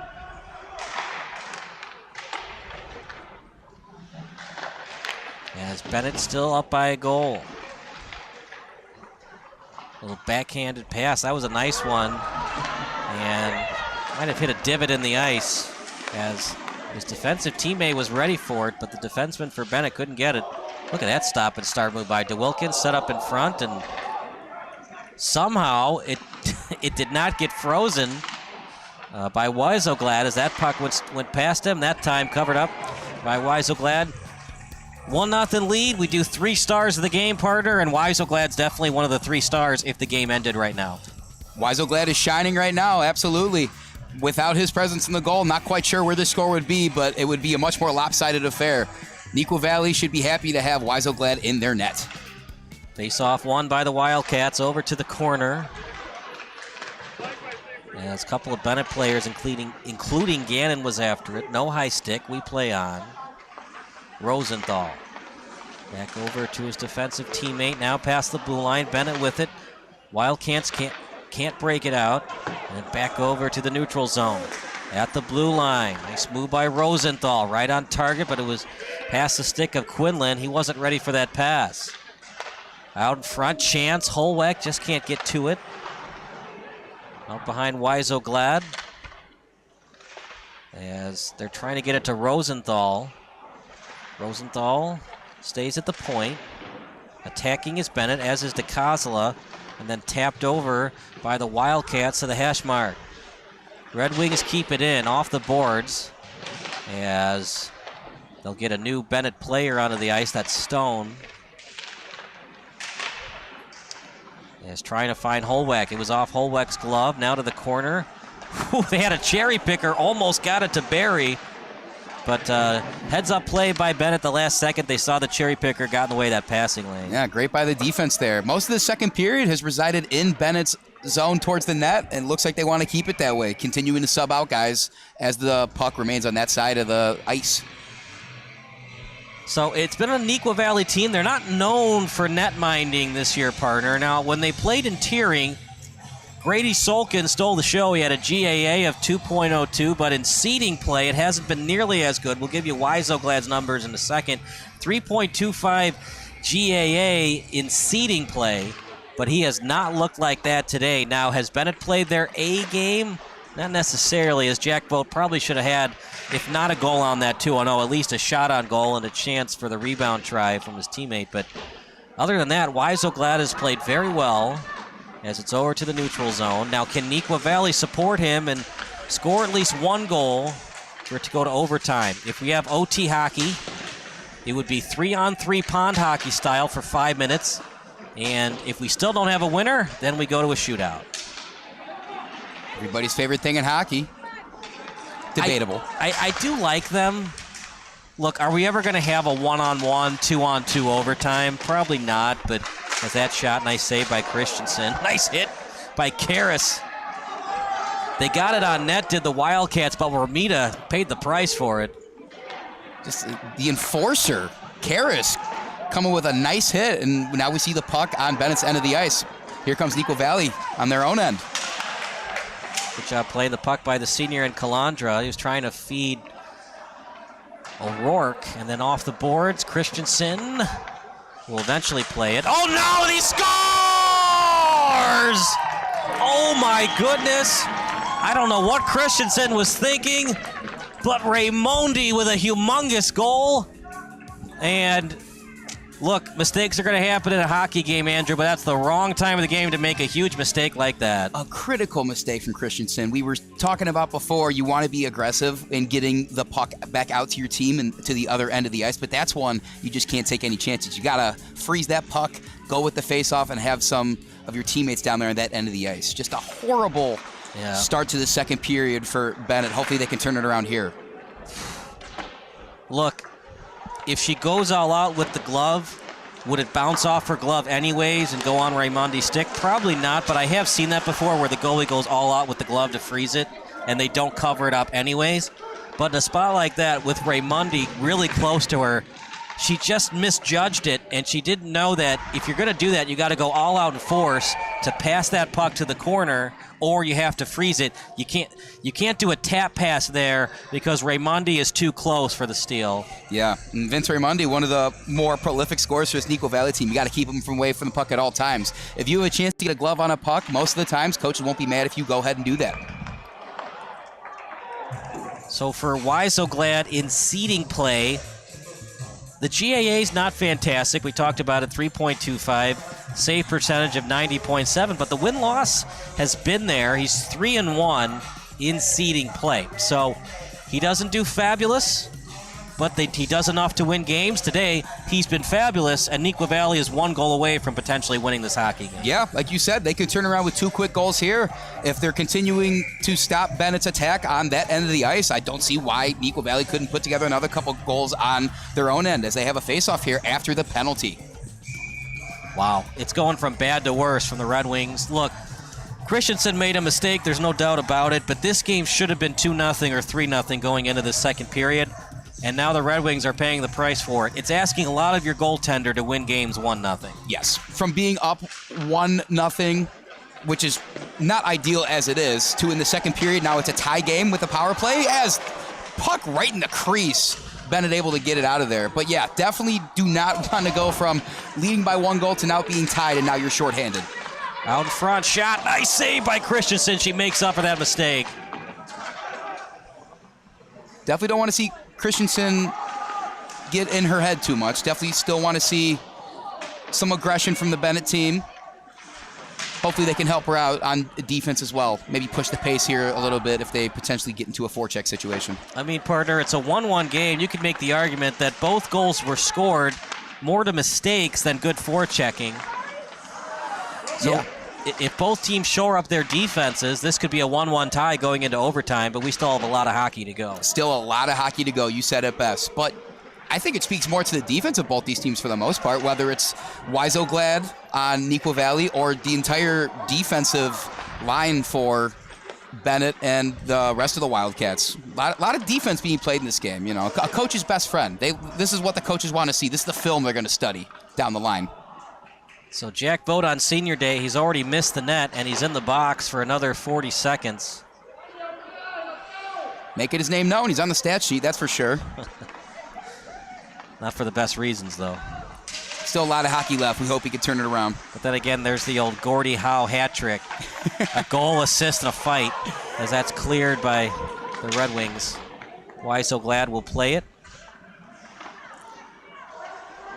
And interesting decision by Benet. Nobody was deep into forecheck. They waited right at the blue line, giving Why So Glad enough time to pass that to his nearest teammate at the hash mark, as that's stolen away by Benet, getting away that passing lane, intended to target was Gears. As here comes the Red Wings, back to 5-on-5 hockey. Right on target on the pass, shot, and a save by Why So Glad. Dicosola with the firing attempt, and then out behind Why So Glad as Neuqua will take their time. Out to the corner, Raimondi with the only goal for the Wildcats today. That saucer pass. Reading well as Neuqua. They have numbers now right in front. Trying to get back is O'Rourke. Chance for the Wildcats. Shot, a save by Christensen. Ill-timed substitution by Benet almost cost them a goal there. Great save by Christensen on this end to stop the great Vince Raimondi for Neuqua Valley. So how would you grade each netminder? I'd give Why So Glad an A-, and I'd give Christensen a B- or a B. I think I agree with those grades. Really can't complain about anything Why So Glad's done. Maybe, a couple mistakes on Neuqua Valley's end led to that 1 goal. He's been phenomenal. I think one of the only reasons why this is only a tie game and not out of hand. Christensen has really done much of the same other than that 1 critical mistake earlier in this period. I would agree with those grades that you gave, and I think those grades are only going to get better with time as this game continues to be a 1-1 tie. Off the side of the net. And actually, Del Monico hit him with the stick. A lot of firsts today. And that's it for Christensen. Look, she actually played decent today, and she's not getting pulled. They're working around both of these netminders. Koehn into the net now for the Red Wings. This is a great song, by the way. You were a little young, or maybe you were old enough for it. You remember NBA 2K12, 2K13? Oh, absolutely. I had that on my Xbox 360. Blow the Whistle, that was one of my favorites on that game. Yeah, I think the first 2K I ever had was, well, at least on my Xbox, I had 2K10 with the late Kobe Bryant on the cover. Oh, nice. Yeah, good times playing those games. You've seen Nico get an opportunity. Another chance. Off the post! Well, say what you want to about Andrew Schlie's decision, but he puts a cold netminder into a 1-1 tie, and Koehn almost gave up the go-ahead goal. Porro with it. Porro shot to save by Weiselglad. Rebound try and covered up well by Weiselglad. Man of the game thus far for the Wildcats. Aiden Weiselglad, you got to tip your cap to what you're seeing right now. On this end, almost a disaster for Benet. Immediately puts in a new goalie, and if that shot doesn't go off the post, goes in a little bit more inside. We're looking at a much different hockey match here.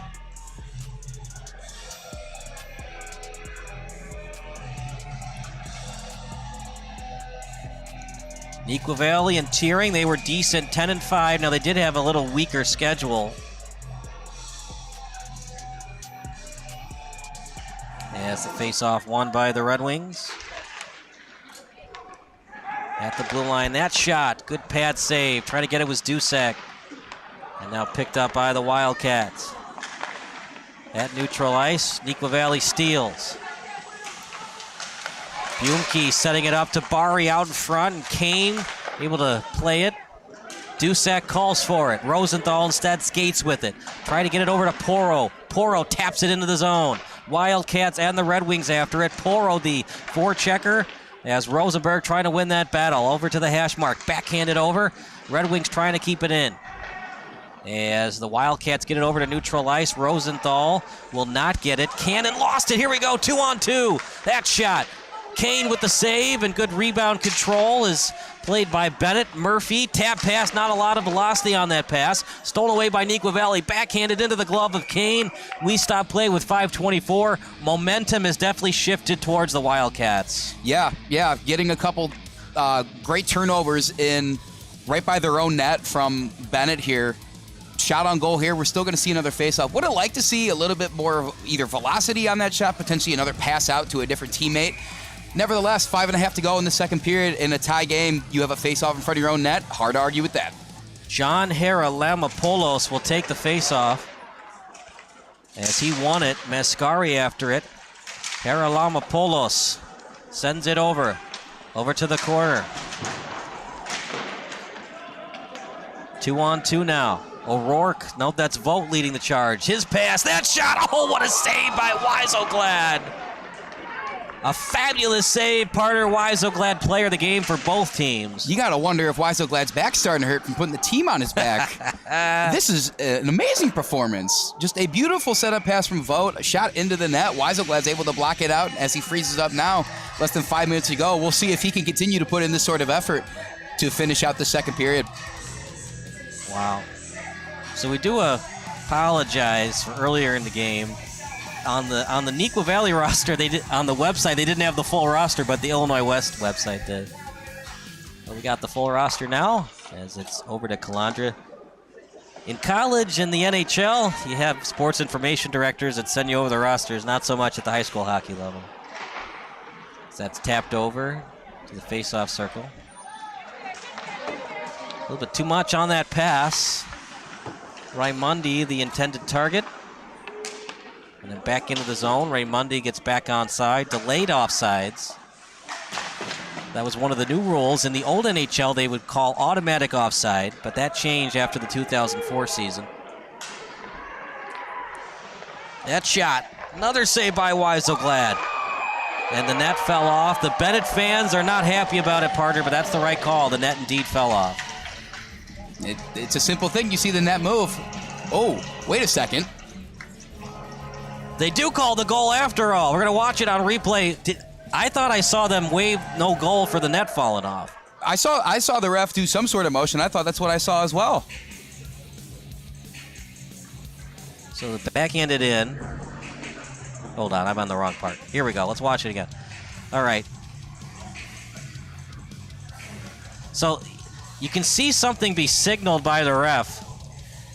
Puck must have crossed the line before. Yeah, they say it crossed the line before the second shot. Controversy galore here at Seven Bridges Ice Arena. Oh, looks like Benet and their fans can rejoice instead of send some jeers towards the referees. They're leading 2-1 with 4 to go in the second period. Okay, so the net did not fall off. Goal awarded for Benet. I mean, if that went past the end line part, I mean, I've watched it 3 times. If that went past the end line, it just barely did. Skin of their teeth. A goal's a goal's a goal, my friend.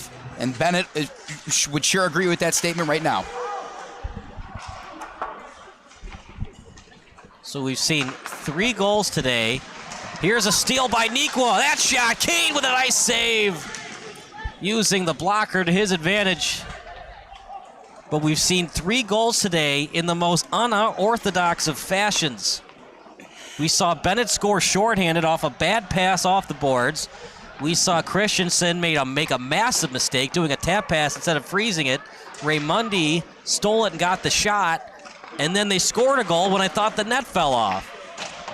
Hockey is a beautiful game. You see something every time you come to the rink that you may not have seen before. And we've seen 3 of those already. And there's still 20 minutes of hockey left. Every time we think they're going to score, it goes wide of the net. And every time we think it's going to be a nice little freeze by Christensen. Yes, great job by Rosenthal. Bari thought he had the shot, but then great job with Rosenthal getting in the way of that shooting lane and not tripping his opponent.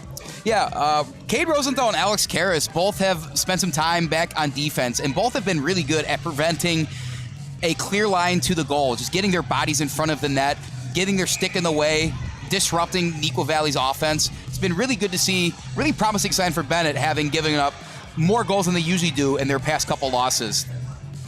So for our live stat today, let's see what the intern says. As Calandra, the senior, and Dusek with goals today. Dusek, of course, scored the first goal of the game.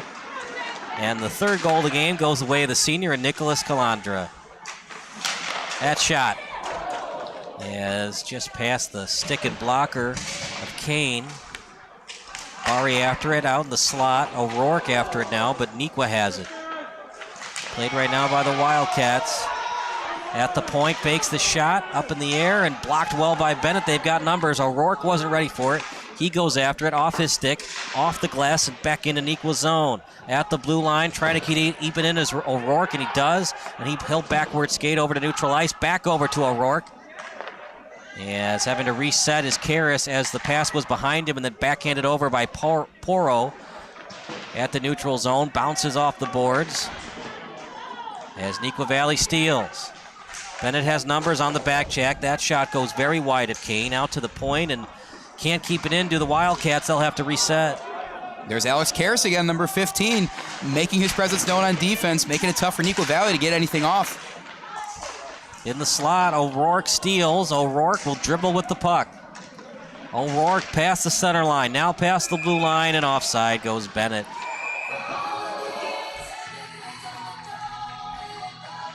Benet looks incredulous right now. I mean, that's an awful time to do a line change. Right when O'Rourke has a nice forecheck rush going, just wait a couple of seconds for him to get past the blue line, then do the line change. I mean, Benet, they're winning this game, Andrew, but they have made some really head-scratching mistakes today. Yeah, with how they've played at times, you would think they have been up 3 goals. You would assume that they have a much bigger lead than they do. A win is a win is a win. However, you would think their lead would be bigger now, as we see one of Bennett's own enter the box. So they actually call the penalty on O'Rourke. I also thought I saw offsides, but we're going to get another power play for Neuqua.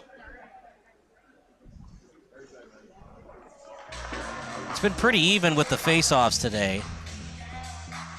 Dicosola has seen 3. He's won 2, lost 1. Out to the blue line, a little backward skating action, tapped off the boards. So many penalties being committed by the Redwings, and we'll watch it on replay about what O'Rourke did. Here we go. Chance for Jack Vought. Vought with it. And he kind of lost track where the puck was. Good back check by Neuqua. as it's off the boards. Raimondi will play it to his teammate. Out behind Weiselglad as they'll break the puck out. Chance for Benet out in front. That shot, we couldn't get the shot on that. Back and forth. It's a roller coaster ride, and Jack Vought is the star of it. He's everywhere on the ice right now, despite them being shorthanded, as it looks like we're going to get a penalty here on Neuqua Valley. I mean, Jack Vought, what else can you say? 1 minute he has a 2-on-0, then he misses the net. Then a shot you don't think is going to go on net goes right off the pad. Then he's got a breakaway, but then it's not a breakaway. Then he has a chance in front of the net, and he can't get the shot on net. I mean, it's a roller coaster ride, a teeter-totter battle. We see it before, we're going to see it again. Jack Vought wants to make his name known on senior night. Dr. Jekyll, Mr. Hyde for Jack Vought. The good, the bad, and the ugly. Hudson Schlie will take it. I mean, a brutal penalty for Neuqua Valley. Does anybody want to win this game? At times, I'm not sure either team has played like that. Kind of reminds me of that Monday night game a couple weeks ago between the Vikings and the Bears. Oh, goodness gracious. I'm sorry to anybody who sat through that. I turned it off after the first quarter. It was pretty funny. Mad Dog was talking about it on his show the next day. And I can't be mad with everything he said, because he was like, can we please get the Bears off prime time? Did you listen to Troy and Joe's call that game? They were so angry calling that game. And it was so bad. The Vikings quarterback, who's now on the bench, by the way, threw 4 interceptions, and the Bears still almost lost the game because Justin Fields fumbled it twice. Really does make you wonder if anybody wants to win those games like that. And then we got a game like this between Neuqua Valley and Benet. And just when Neuqua Valley has the power play, they're committing a stupid penalty of their own. That shot's blocked by the Wildcats. Each goalie's making mistakes. 20 seconds left in the period. Bennett's got the 4-on-4 opportunity. We'll see if they try to push it at all. I'd be pretty low-key and conservative if I were head coach Andrew Schlie. As with 8 seconds left, DeWilkins will pass it back to Rosenthal, stolen away by the Wildcats. They'll dump it in, and unless something crazy happens, that will indeed do it for the period. 2-1 lead. Benet, they have the lead, but partner, this game is far from over. Absolutely. I mean, we're going to get some 4-on-4 hockey to start this third period. We have seen 3 goals that are almost head-scratching, just really things you've never seen before. You wonder if Bennett's going to kind of get back to their status quo, continue to be aggressive even when they're shorthanded, or if Neuqua Valley is going to come out here, put some more goals on the second goalie for Benet, and it's going to be exciting to watch. 17 minutes of more hockey coming up soon. All right, we're going to take a break. The Zamboni's going onto the ice. We'll take a 5-minute break, and then we'll give you some more hockey analysis here on Recruitlings.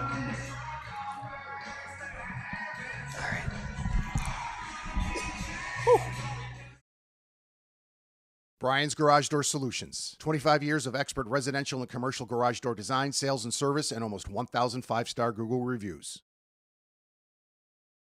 Tate Enterprises. Design and remodeling for kitchens, basements, bathrooms, whole house, and home additions. Max Heads Custom Kick Drum Heads. Design online, upload, create, rock. If you're in a band, you need a Max Head.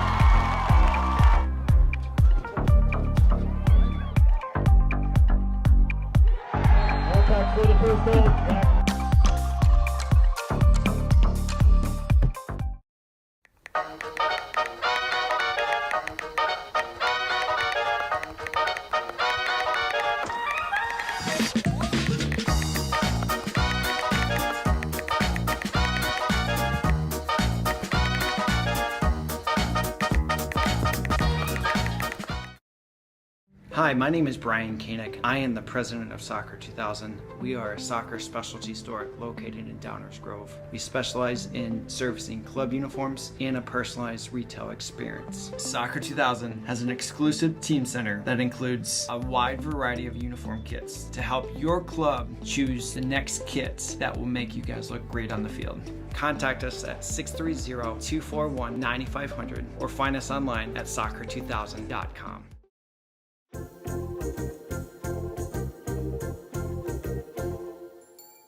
Did you know that you can advertise your business on our live streams?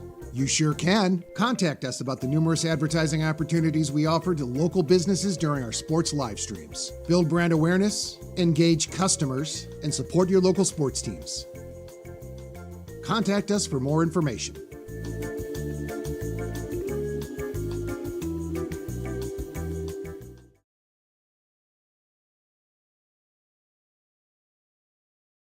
This is the Intermission Report brought to you by Sports Broadcast Solutions, a broadcasting network for everyone. 2-1 lead right now for Benet Academy. Partner, it feels like it should be a 4-1 or 5-1 lead. Neuqua Valley staying in there, and Benet Academy, they're not capitalizing on all their opportunities as well. Yeah, absolutely. Benet continuing to push the pace on their end of the ice, continuing to get shots on goal. We've seen Aiden Weisoglad, the goalie for Neuqua Valley, just put an absolute masterclass on that end of the ice for his team. Without Aiden, not quite sure where Neuqua Valley would be. Might be a much different hockey game, but as it sits, 2-1, still anybody's ball game, or puck game, rather, heading into the third period. Yeah, and for Benet Academy, they're playing with two goalies today. Ava Christensen got the start, and then Koehn backing up Christensen. Both have played today. Koehn has been actually better than Christensen, who did not get the start. Yeah, Christensen did not do poorly at first. That one mistake is the reason why Neuqua Valley does have a goal to their name right now. Yeah. Hopefully, if Koehn continues to play the rest of this game, Benet can continue to clean up those mistakes on the defensive end. Although there weren't many, they were costly. We're still going to get another 17 minutes of great hockey here for sure. So how does that factor into Koehn? He didn't start. He didn't get the majority of reps in both practice and in the warm-ups, but he's going to be playing the remainder of the game. What is the coaching staff talking to him in the locker room as he gets ready for the third period? His team's only up by one goal, and they'd love to win in regulation, not have to win in overtime. Well, Kyle, it's all about the next man up mentality. When your name is called, you're going to go out there on the ice and you're going to give it your best, especially after a 3-game skid for Benet. I believe he is probably one of the more vocal people in saying we got to right this ship. It's almost time to potentially compete for the Kennedy Cup. And I would hope he's kind of the center of that. It's been going great so far. He's not let up a goal in his time now. He has a clean sheet in the third period, and Benet's going to walk out here with a win. Nicolas Calandra, we didn't think he scored at first, and when you watch it on replay, it really didn't look like he scored either. If it went past the end line, it just barely did. How about that? The senior, he has the game-winning goal thus far. I mean, what a great night to do it. It's senior night here at Seven Bridges. Really happy for him and all the Benet faithful that came here to watch these seniors in action. Hopefully we see some other seniors for Benet or even Neuqua Valley, who were also honored pregame. Yeah.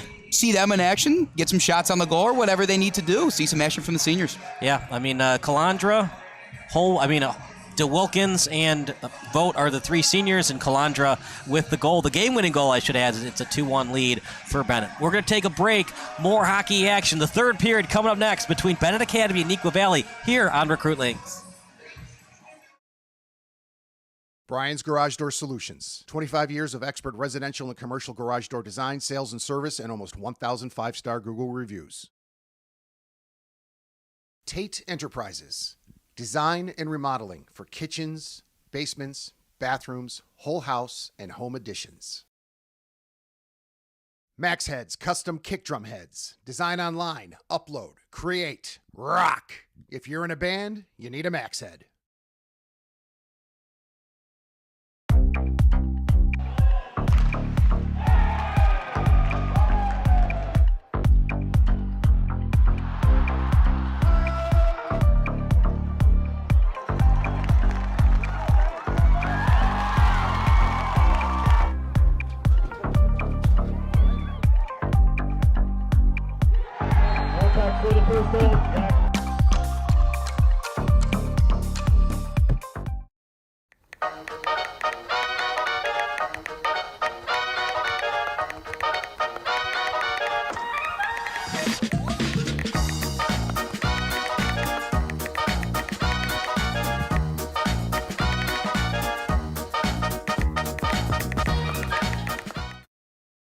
Hi, my name is Brian Koehn. I am the president of Soccer 2000. We are a soccer specialty store located in Downers Grove. We specialize in servicing club uniforms and a personalized retail experience. Soccer 2000 has an exclusive team center that includes a wide variety of uniform kits to help your club choose the next kits that will make you guys look great on the field.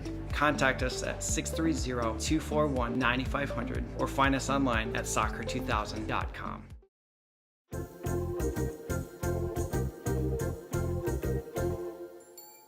Did you know that you can advertise your business on our live streams?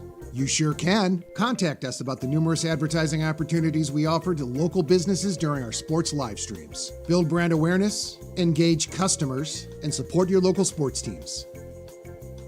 Contact us for more information.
Back to the action at beautiful Seven Bridges Ice Arena. Kyle Smith alongside Andrew Diedrich.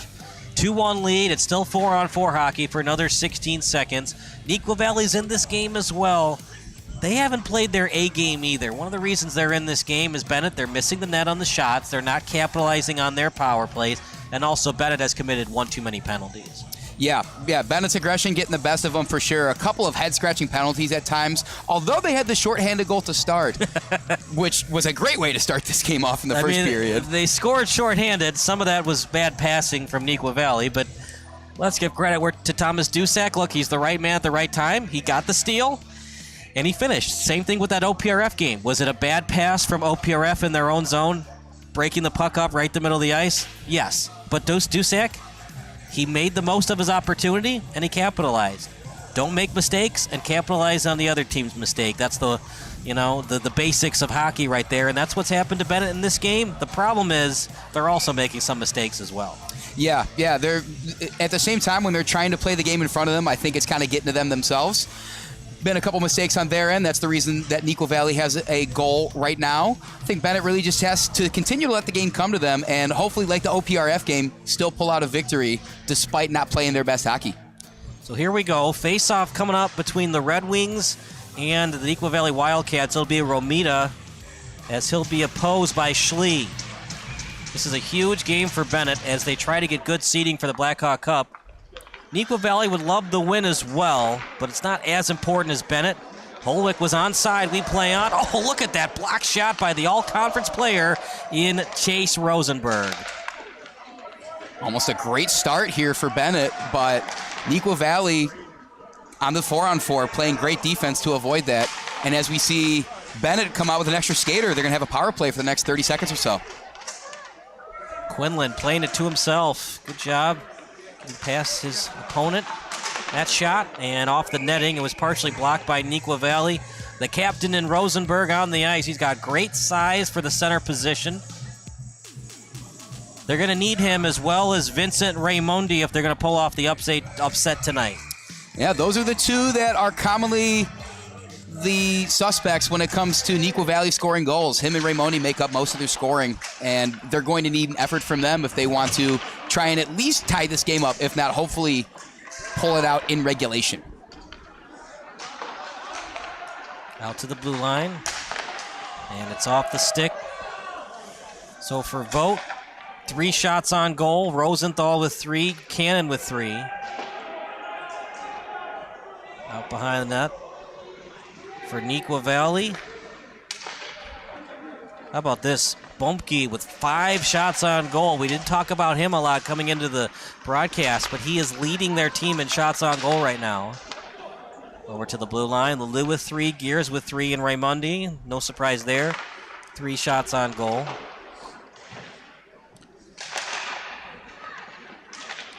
Yeah, despite what we've seen and talked about, it looks like Benet actually has the disadvantage when it comes to putting shots on goal versus Neuqua Valley. How many of those were clean shots is the different story, but as the stats say, Neuqua Valley's lead them in shots on goal as Benet takes another.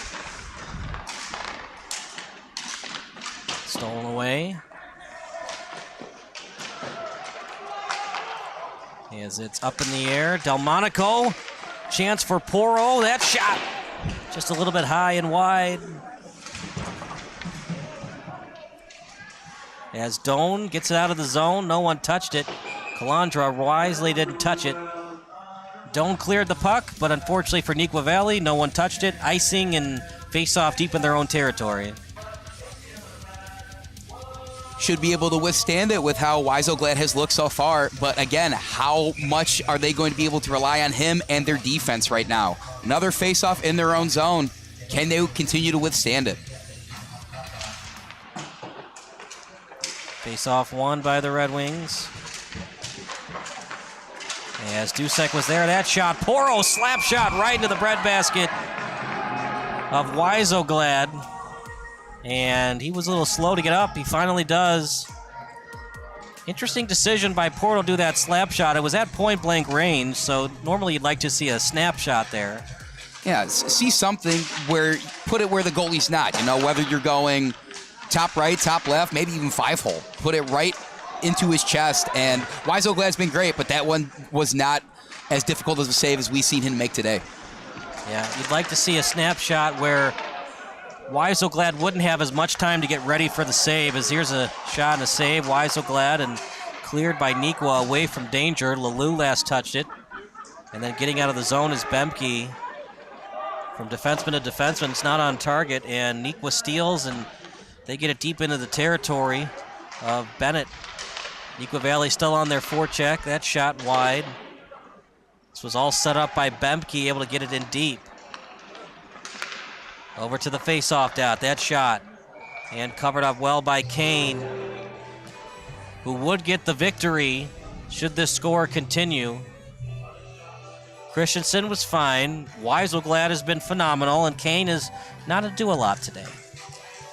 Goalies are the story so far. In a 2-1 high school hockey match, that tends to be the case, and that's what we're seeing right now.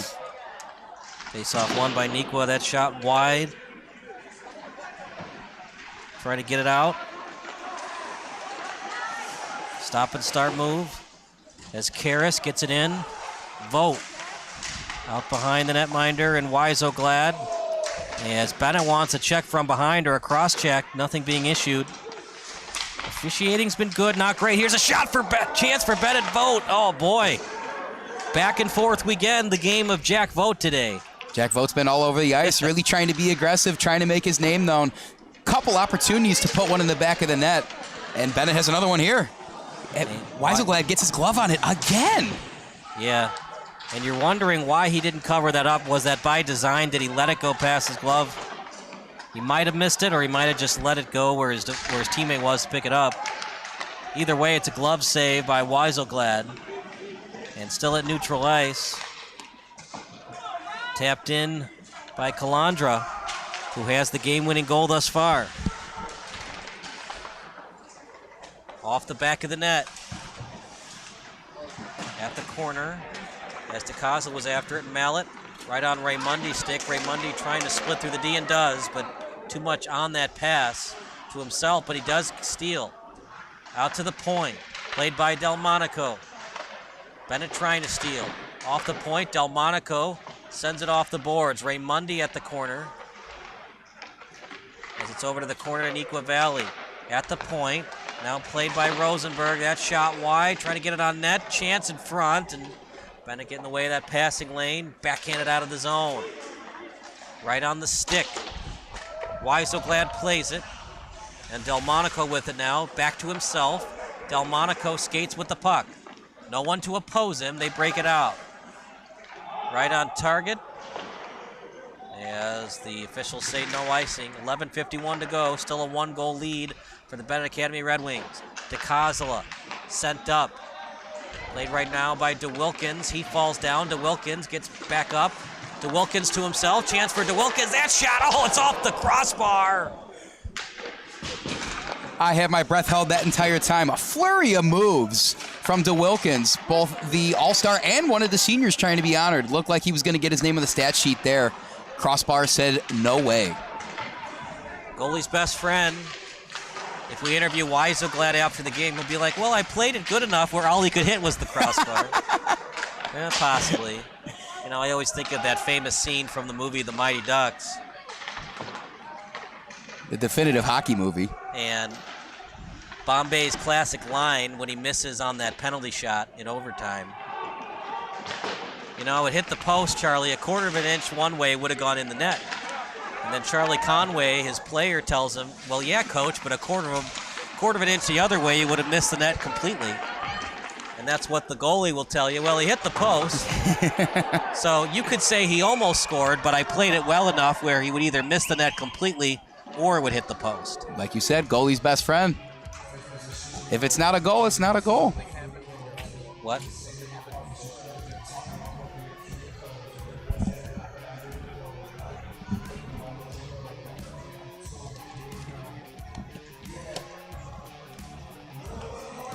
Is it good now? Okay. Sorry about that, guys. 2-1 lead. But, yeah, I mean, anytime it hits the post, it's like you said, Andrew, it's goalie's best friend. As it's a power play coming up for the Neuqua Valley Wildcats. We're going to watch it on replay in a second. Neuqua's doing everything they can to stay in the game, and Benet is helping them along the way. Some ill-advised penalties this game. Yeah, a tough blow there for Benet, too. Number 15, Alex Karras, has been crucial to their defensive stops they've gotten, getting bodies in front of the goal. He's kind of been all over the place on their own side of the ice. Down for 2 minutes. Let's see if Neuqua can capitalize.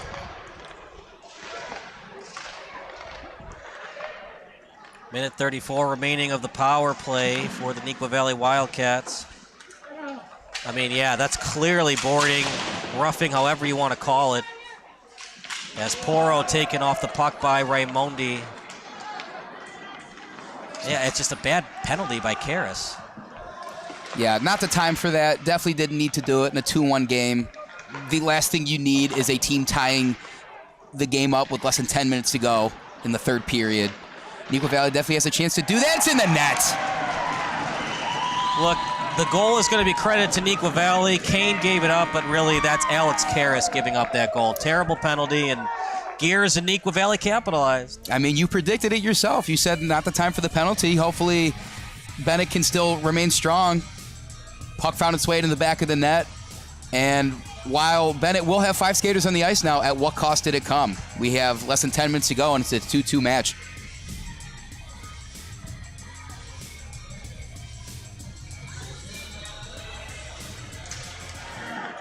Face-off won by Neuqua Valley. Just too many penalties that Benet gave up, and now they got to find a way to win this game. They went glove side, Gears with the shot. Koehn probably should have had that one, but look, when you're down a man, that stinks. And what also stinks about it is it gives Neuqua Valley an extra man that can screen the netminder, and it makes your goalie's opportunity to save the puck even harder. Yeah, absolutely. And give credit where credit's due for Tyler Gears. That puck had some sauce on it, put it where it needed to go. You want to get shots on goal when there's a power play. I mean, that's the most important thing, is just test that goalie, make sure you're straining that opposing defense. They did just that. Worked in their favor. Well, new hockey game, partner. 0-0 essentially. Just a 10-minute game. Potentially some overtime. We'll see. Just above 9 minutes to go. Benet has played a couple of close hockey games. If you include this one, a 5-4 loss yesterday to Providence Catholic. It's a back-to-back-to-back as they played Brother Rice on the 18th, Providence Catholic last night, and tonight going up against Neuqua Valley. You just hope in the Benet side of the bench that coaches are really trying to not let that most recent goal by Neuqua cause a momentum shift, kind of not get their mentalities down, because Neuqua is definitely smelling blood in the water right now. They're able to tie this game up from that power play right there. They're smelling blood in the water. They're going to continue to go after it. Hopefully Benet can keep their heads up, go to work still. Benet won that face-off, off the boards, then off the stick. At center ice to Ciesla, the assistant captain with it. Trying to will his team to a victory as Neuqua try to get it out. Cannon can't keep it in. Quinlan off the stick at neutral ice, and here come the Wildcats. Played right now by Neuqua Valley's Bari, and then over to neutral ice. Del Monico backwards skating, and Dicosola swinging a miss. Here's a chance for Neuqua Valley. Here we go. Breakaway for the Wildcats. That shot, Cade with a nice save. Credit to Cannon, too. He was really on his horse to get back on the back check, and it made Sahil Bari's opportunity that much harder. Yeah, he was the key part of that, being a backhand shot, didn't have a lot of speed on it versus something that might have tested the goalie a little bit more.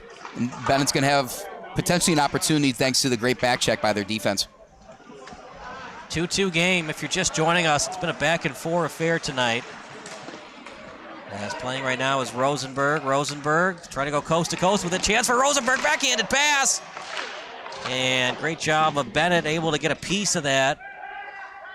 They got to find a way to put Rosenberg on his butt, though. Rosenberg went coast to coast with ease there. Saucer pass, and Hudson Schlie trying to will it into the net. Slapper, wide, and back over to the point. And just able to get it in was Calandra. Calandra with it. That shot. Chance now for Schlie as he was trying to find DeWilkins over to the point. Didn't get much on that firing attempt. Out in front, Rosenberg, backhanded pass, and off the boards. Huge hit by Karras. Chance for Neuqua Valley, though. The other way we go. That shot wide. And Karras, he's been in the box, and he also has delivered some clean hits as well. Hudson Schlie played off the puck. DeWilkins with it. Backhanded pass, chance. Why so glad again? Why so glad, the number one star of this game thus far. Dusek tried to score his second goal of the game. Why so glad? Between the pipes, stifled him. Oh, man, it almost sounds like a product they'd sell on TV. Why so glad to seal all your cracks and holes, because he is standing in front of that net like a brick wall right now. Every single breakaway almost seems like it doesn't worry Neuqua Valley because they got 35 in front of their goal. Still a 2-2 game, and they have him to thank for a large part of that. Hudson Schlie will take it. The opposing center, the man with the longest last name, Heralamos.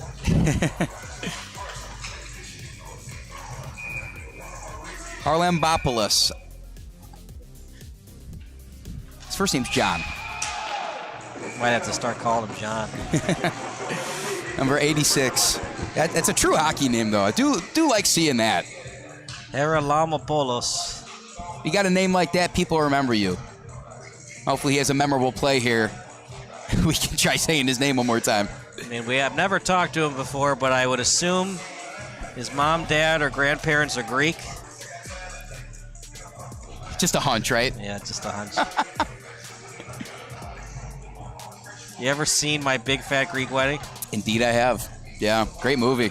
The sequel was not, though. That was no bueno. I didn't even know they had a sequel. That's how bad it must have been. They've had 3. Oh, goodness. Shows you how much I watch movies. At the point, chance. Stone can't get it on net. Time running out for Benet. Look, they do not want to win this game in overtime. They want to finish it right here, right now. 3-on-3 hockey because the ice opens up so much. That would be advantage Benet. They have a size advantage over the Red Wings. They have, bigger strides. You have a taller guy, larger strides than the smaller guys, and they're the underdog, the Cinderella story, so to speak. So a 3-on-3 open ice game, that's advantage Neuqua, not necessarily advantage Benet. Yeah, and Benet, you'd imagine, knowing that, their coaching staff, you hope to see a sense of urgency here. They play a very up and at 'em brand of hockey as it is, as they have it in front of the net here. Benet, the faster team, one of the fastest teams we've seen. That's off the side of the net. Chance now for Stone. Backhanded pass. Slapper, nice save by Weiselglad. Over to the point. That chance off the pass the stick of Dusek. Backhanded pass. Stone wasn't ready for it. Porro plays it now. Even strength hockey with 5:50 to go. It's in the net. Benet scores! The Red Wings answer, partner. They're back on top by a goal. You keep applying the pressure, eventually something's got to break through. Just some great passing all around. Phenomenal navigation of the puck to get it in there. Who was it that eventually put it in the net? I believe that may have been deflected, actually. Yeah, you're right. We'll see what our intern credits to. It was a backhanded shot. If it was off the stick, it would have been off the stick of Stone, so they'll either credit it to Porro or Stone. Meanwhile, a huge break for Benet and a killer for Neuqua Valley. Yeah, that might be what does it, as we've seen this game go. Kind of a low-scoring affair from what we both anticipated, as Benet has another opportunity here. So they're going to credit it to Vincenzo Porro.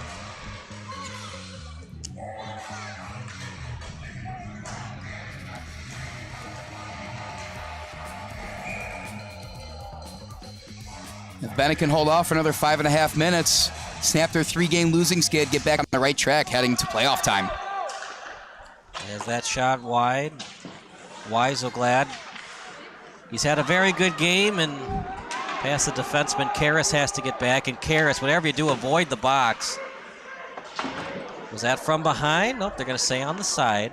It's been very rare of an occurrence for a ref to call a check from behind, but that is a penalty, partner. Cannot check from behind at this level. That is correct. Tap pass off the stick of Bear. Bear was after it. It's past his stick, and Benet gets it back into the zone. Wildcats will play it.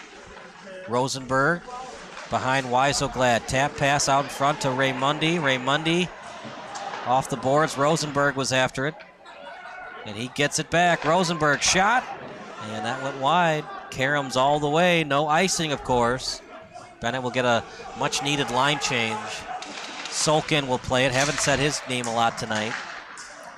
Rosenberg with a great opportunity there, dumping it off the wall back to himself, had a clean shot at the goal. Not quite the angle he wanted, still put a good shot on. Unfortunately, Benet just changed their line, going to come out a little rejuvenated, and hopefully they can finish off these last 4 minutes strong. Decision time now for the coaching staff for Neuqua Valley. Is that shot and a save? When do you pull the goalie? Obviously, in layman's terms, pull the goalie with under a minute to go. But you don't have to do that, and the reason I say that, if you pull the goalie in the next minute or two from now, it catches the opposition off guard because they're not expecting the goalie to be pulled at that time, and you have more time to do more passes, more opportunities for a 6-on-5 goal. Absolutely. When you're in dire straits, you have to make opportunities to rise up whatever you can. If it's catching the other team off guard by pulling the goalie with maybe 2.5 minutes to go, you do just that. Although with the pressure we're seeing from Benet right now, might not be the time to do it. Got to have it deep in their territory. Absolutely. So if they get it in deep here, you could consider it, but they're probably going to wait another minute. Anyways, it's stolen by Benet, so it's a moot point. Or in the case of Joey Tribbiani on the show Friends, it's a moo point. A cow's opinion. It's moo. Friends is a great show. I don't care what anybody says. I don't know if you share that opinion. Oh, for sure, yeah. I'm a huge fan of it. I mean, I like Frasier. I never got into Seinfeld. If you're a Seinfeld guy, that's fine. It's not my thing. It's a show about nothing. My dad likes it. Hi, Dad, if you're watching. Backhanded pass to no one. That's kind of like a Seinfeld pass. The show about nothing and the pass to no one.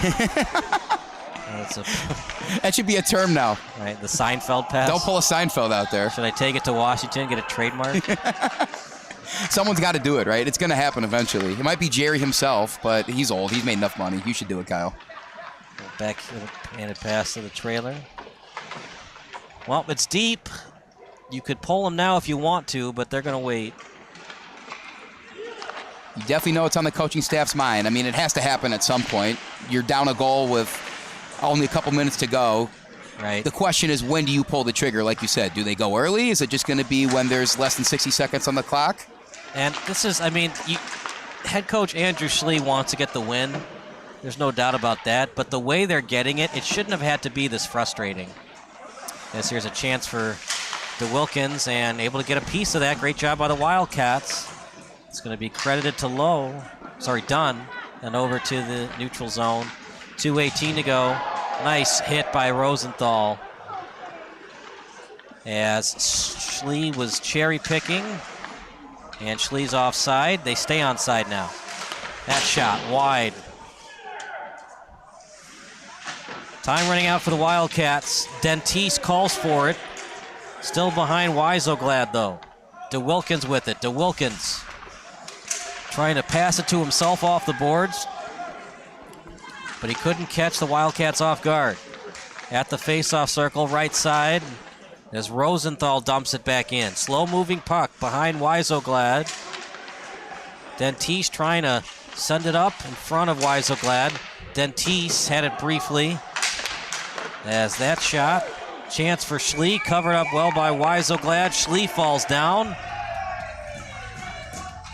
The Red Wing fans want a call, but Schlie is not going to get it. He was falling down before any pushes were made. Benet not really getting a clear look at the goal, but not quite what they need right now. 1 minute, 28 seconds to go. Clock will surely be ticking down. The more they can keep it in their own zone and prevent Neuqua from pulling their goalie, the better. Looks like we'll have a stoppage of play here. Coaching staff for the Wildcats, as they call a timeout. We'll stick with the action. 3-2 lead. It was covered up by Weiselglad, so the faceoff will be deep in their own territory, but he's probably telling his players, we got to get a quick breakout and we got to get it in deep, but we prefer to skate up with it because if we dump, Benet can just retrieve, and we don't want them to retrieve. We want to have enough time for it to get deep in their territory so Weiselglad has enough time to skate to the bench, and then you have the 6-on-5. That's why it's an underrated aspect of the game. If you have a fast goalie that can get to the bench quickly, it gives you an extra second or two to get that extra attacker. Speed kills in all aspects of the game, in aspects of the game you might not even think about. It's a great point, Kyle. If you need that goalie to get off the ice to actually get that extra skater out there and avoid the empty netter, get some shots of your own at the goal, perfect example where you might need that. Guys to watch out for. We've talked about Raymundi and Rosenberg, but Jack Boemke has been the go-to guy. He's got 5 shots on goal, so expect him to play major minutes down the stretch here. Tyler Gears with 3, Ryan Gears with 3. The Gears brothers have been one of the go-to players down the stretch for Neuqua Valley, and they need to be in gear on this shift if they're going to tie this game. Right now playing to fruition for head coach Andrew Schlie as it's still deep in the territory of the Wildcats. Neuqua Valley trying to break it out, as was played briefly by Bear. He's been shut down today by the Benet Academy Red Wings. Out to the point, off the blocker, and now Neuqua Valley has to push on the rush. Weiselglad's about to go. Here he goes. That was a good forecheck by Benet. It forced Neuqua in a spot where they could only pull the goalie once they got the puck past the center line. Normally, like we talked about during that timeout, they'd want to have him deep past the end line, but they just didn't have enough time to wait another 10 seconds to pull their netminder. Backhanded pass in front. Chance for Neuqua. Loose puck, and it scatters wide. 6-on-5 now for Neuqua for the last 33 seconds. Benet can ice if they want to. They will. It's touched by Neuqua. No icing. Benet gets some fresh legs onto the ice. Maybe the last rush of the game for Neuqua Valley. Benet Academy has led all game long, but some killer penalties have put them in this spot. Benet gets it out. Empty net chance, and great job getting the way is Rosenberg. Out in front, that one goes wide. 5 seconds left. Two-line pass. It's off the stick of Raymundi. 2 seconds, one, and that'll do it for the game. So Benet Academy wins. If you could do points bet for high school hockey games, there'd be some people not happy that Benet didn't score the empty netter goal, but I don't think Andrew Schlie cares about that. They get the victory 3-2. Look, they got the win, Andrew. It wasn't pretty, though, and they got to work on that for their future games of the season. Yeah, a lot to think about and take home from this game. I think their coaching staff has their work cutting out for them in talking to the players, trying to get them kind of back on track. However, snapping a 3-game skid on your home ice on senior night is never a bad thing. Benet accomplished what they came here today to do. If it weren't for that penalty by Alex Karras, it probably would have been a 2-1 or 3-1 win if they got the empty netter goal. A 3-2 win is fine, but a killer penalty by Karras, and he gave his coaching staff, Andrew Schlie as head coach, some extra gray hairs they didn't have to give him. Oh, goodness. Definitely some headaches on that coaching staff, but you'd hope that Benet and the coaching staff and the players put some polish on the squad that they have out in the ice right now. Heading into the playoffs, maybe catch some momentum. We might see them hoisting Kennedy Cup. A bit ambitious, but you never know. It's hockey. Yeah, they got to play better, though. They've lost their last 3 in the Chicago Catholic League. That loss to Brother Rice is pretty head-scratching because they dominated them earlier in the season, but they lost 3 in a row in the CCHL. Today was non-conference. They win 3-2. A win's a win's a win, baby. But as Al Davis used to say, just win, baby. Just win, baby. They won. It wasn't pretty. I'm sure Alex Karras would tell us a penalty he didn't want to commit. Benet gets the win. That does it for our play-by-play broadcast. Post-game show coming up next here on Recruitlings.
Welcome to the post-game show brought to you by Recruitlings. I'm Kyle Smith along with the Recruitlings player of the game, Nicolas Calandra, who helped out the assist on the goal to make it 2-1, an eventual 3-2 win for Benet Academy today.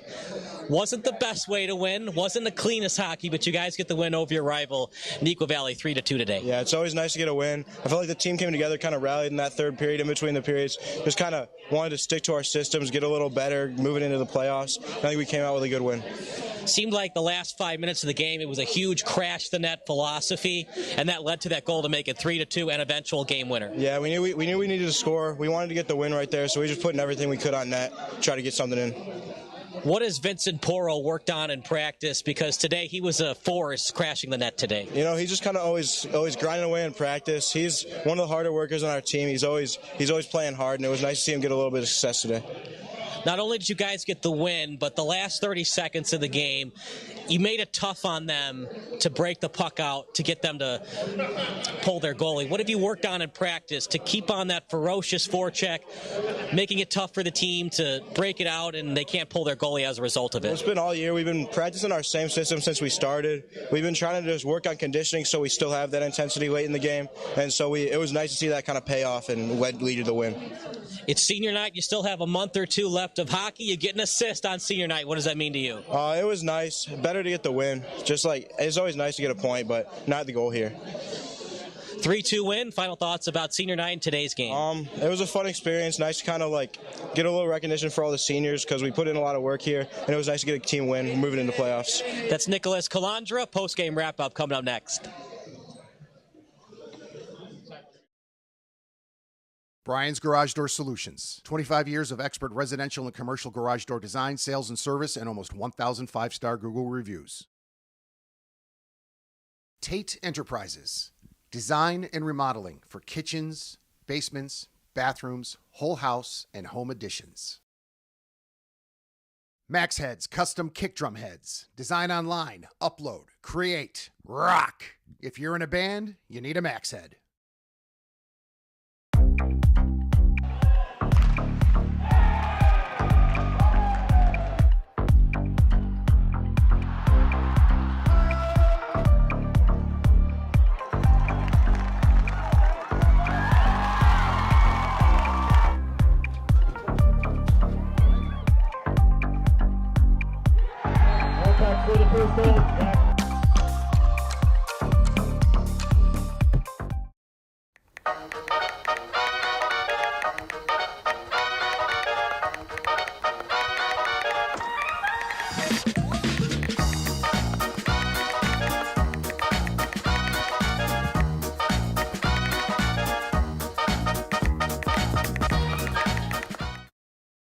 Hi, my name is Brian Koehn. I am the president of Soccer 2000. We are a soccer specialty store located in Downers Grove. We specialize in servicing club uniforms and a personalized retail experience. Soccer 2000 has an exclusive team center that includes a wide variety of uniform kits to help your club choose the next kits that will make you guys look great on the field.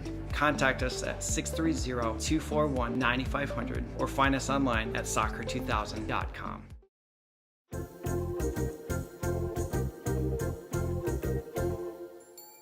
Did you know that you can advertise your business on our live streams?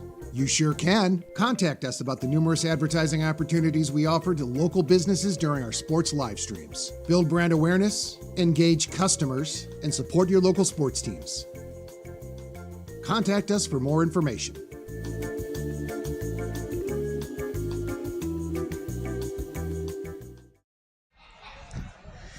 Good evening, everybody. For the last time, Kyle Smith alongside Andrew Diedrich. A 3-2 win for Benet Academy today. They got the win, Andrew, but it certainly wasn't a pretty one. They call them ugly wins for a reason. I don't know if we saw the best brand of hockey that Bennett's ever played. A win is a win is a win. Benet comes out with a victory, snapping their 3-game skid. Vincenzo Porro, one of our 3 stars of the game today. That relentless pressure from him when he was on the ice, especially the game-winning goal, that backhander, he just kept going, skating the puck into the zone, shoot, crashing that philosophy, and it led to the game-winning goal for Benet, a 3-2 win. Yeah, I mean, you talk about the definition of scrappy, you looked it up in a dictionary, you might see a picture of Porro's face in there. He was relentless all day, benefited in Bennett's favor. I think a lot of his teammates also getting opportunities from just how aggressive he was being out in the ice. Bennett's better because of it. But let's talk about the negative side for Benet. Alex Karras, I like the enforcer mentality. I like the aggression, but it has to be within reason. You got to play smart hockey, and that hit, the interference, the roughing, it's just not necessary. Yeah, just a brutal penalty, especially when he's been so good on the defensive end of the ice for them all day. Giving Neuqua the chance to go on a power play, and then they capitalized on the goal, which potentially was the goal to send it into overtime before we had that goal late in the third period. Careless mistakes that I think the coaching staff will address and will discuss with him in the locker room. Still, good things are hopefully on the horizon for Benet. We all love the movie Miracle, and one of the reasons is the famous line, "I'm not looking for the best hockey players, I'm looking for the right ones." Yeah. And for Benet, they don't have to be the most talented team to make a run in the Blackhawk Cup and the Kennedy Cup. But if you're not going to be the most talented team, you got to be the smartest team, and you got to be at the right time and the right player at the right positioning. And for Benet today, they weren't always that hockey team, including that penalty by Karras. Yeah, they definitely were not the best they've ever been. A lot of careless mistakes that you've seen on both ends of the ice. I think the best thing for them, though, is they still found a way to win. Yeah, right. It goes to show you that they still can pull these victories out in cases like this. The talent is there for Benet, especially the speed. Let's see that hockey IQ going into their next game. Let's see the smart hockey plays. Let's see the good positioning, spreading out. The goalie made mistakes, too. Yeah. It wasn't just the forwards and the defensemen. But the goalies have to play great hockey. The forwards and the defensemen have to play great hockey. And if they're heads up, playing smart hockey, committing penalties when they're absolutely necessary, being aggressive but not overly aggressive, I think Benet can make a run in the Kennedy Cup and the Blackhawk Cup. But if they play the way they played today, they'd be one and done. Yeah, having that mental edge will take them far. It's more than just getting out there and skating on the ice. You got to know what you're doing with the stick and where you're putting that puck. Who were your 3 stars today? Wieselglad was number 1.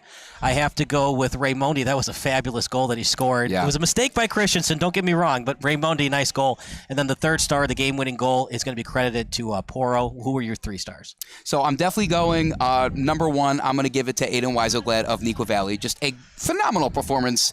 Although he was the losing goaltender, just with all the shots that Benet was putting on goal, just a brick wall in front of Neuqua Valley's net. This game was a much different game than it would have been if Wieselglad was not in the net for them. He's definitely number 1. Number 2, I'll definitely give to Thomas Dusek. Scored that goal, I believe, in the first period. Saw him all over the ice, was creating opportunities for Benet. Definitely was playing the puck, letting the game come to him. Definitely had some of the IQ, a lot of the miscues that we saw for Benet. Not really. Thomas Dusek was playing a smart brand of hockey. That was pretty good to see. 3rd, I'm going to go a little unconventional. I'm going to give it to our senior. Nicolas Calandra? I'm going to give it to Calandra. Yeah. So he had a goal himself. Yeah. And I also saw him on a bunch of ends of the ice. And honestly, if I had to give a half star just to see him out there, I like seeing Jack Vought go out. Jack Vought, yeah. Yeah, he was on all ends of the ice. Really thought he was going to get the empty netter at the end. Had a couple breakaway opportunities himself. I thought he played well. He came out here. He gave us a show. It was senior night, and I think we all had some fun watching this Benet team play and win today. He gave us a show. Maybe gave some of the fans a little bit gray hairs, missing on that 2-0. I'm sorry, Jack, but you got to at least get that shot on goal. Can't go high on the shot. It's senior night. We appreciate everybody that watched and our excellent crew. For Trent Pfeiffer, Eric Ratchey, Andrew Diedrich, I'm Kyle Smith, and we'll see you next time on January 29th against Hinsdale Central. But for now, please drive home safely.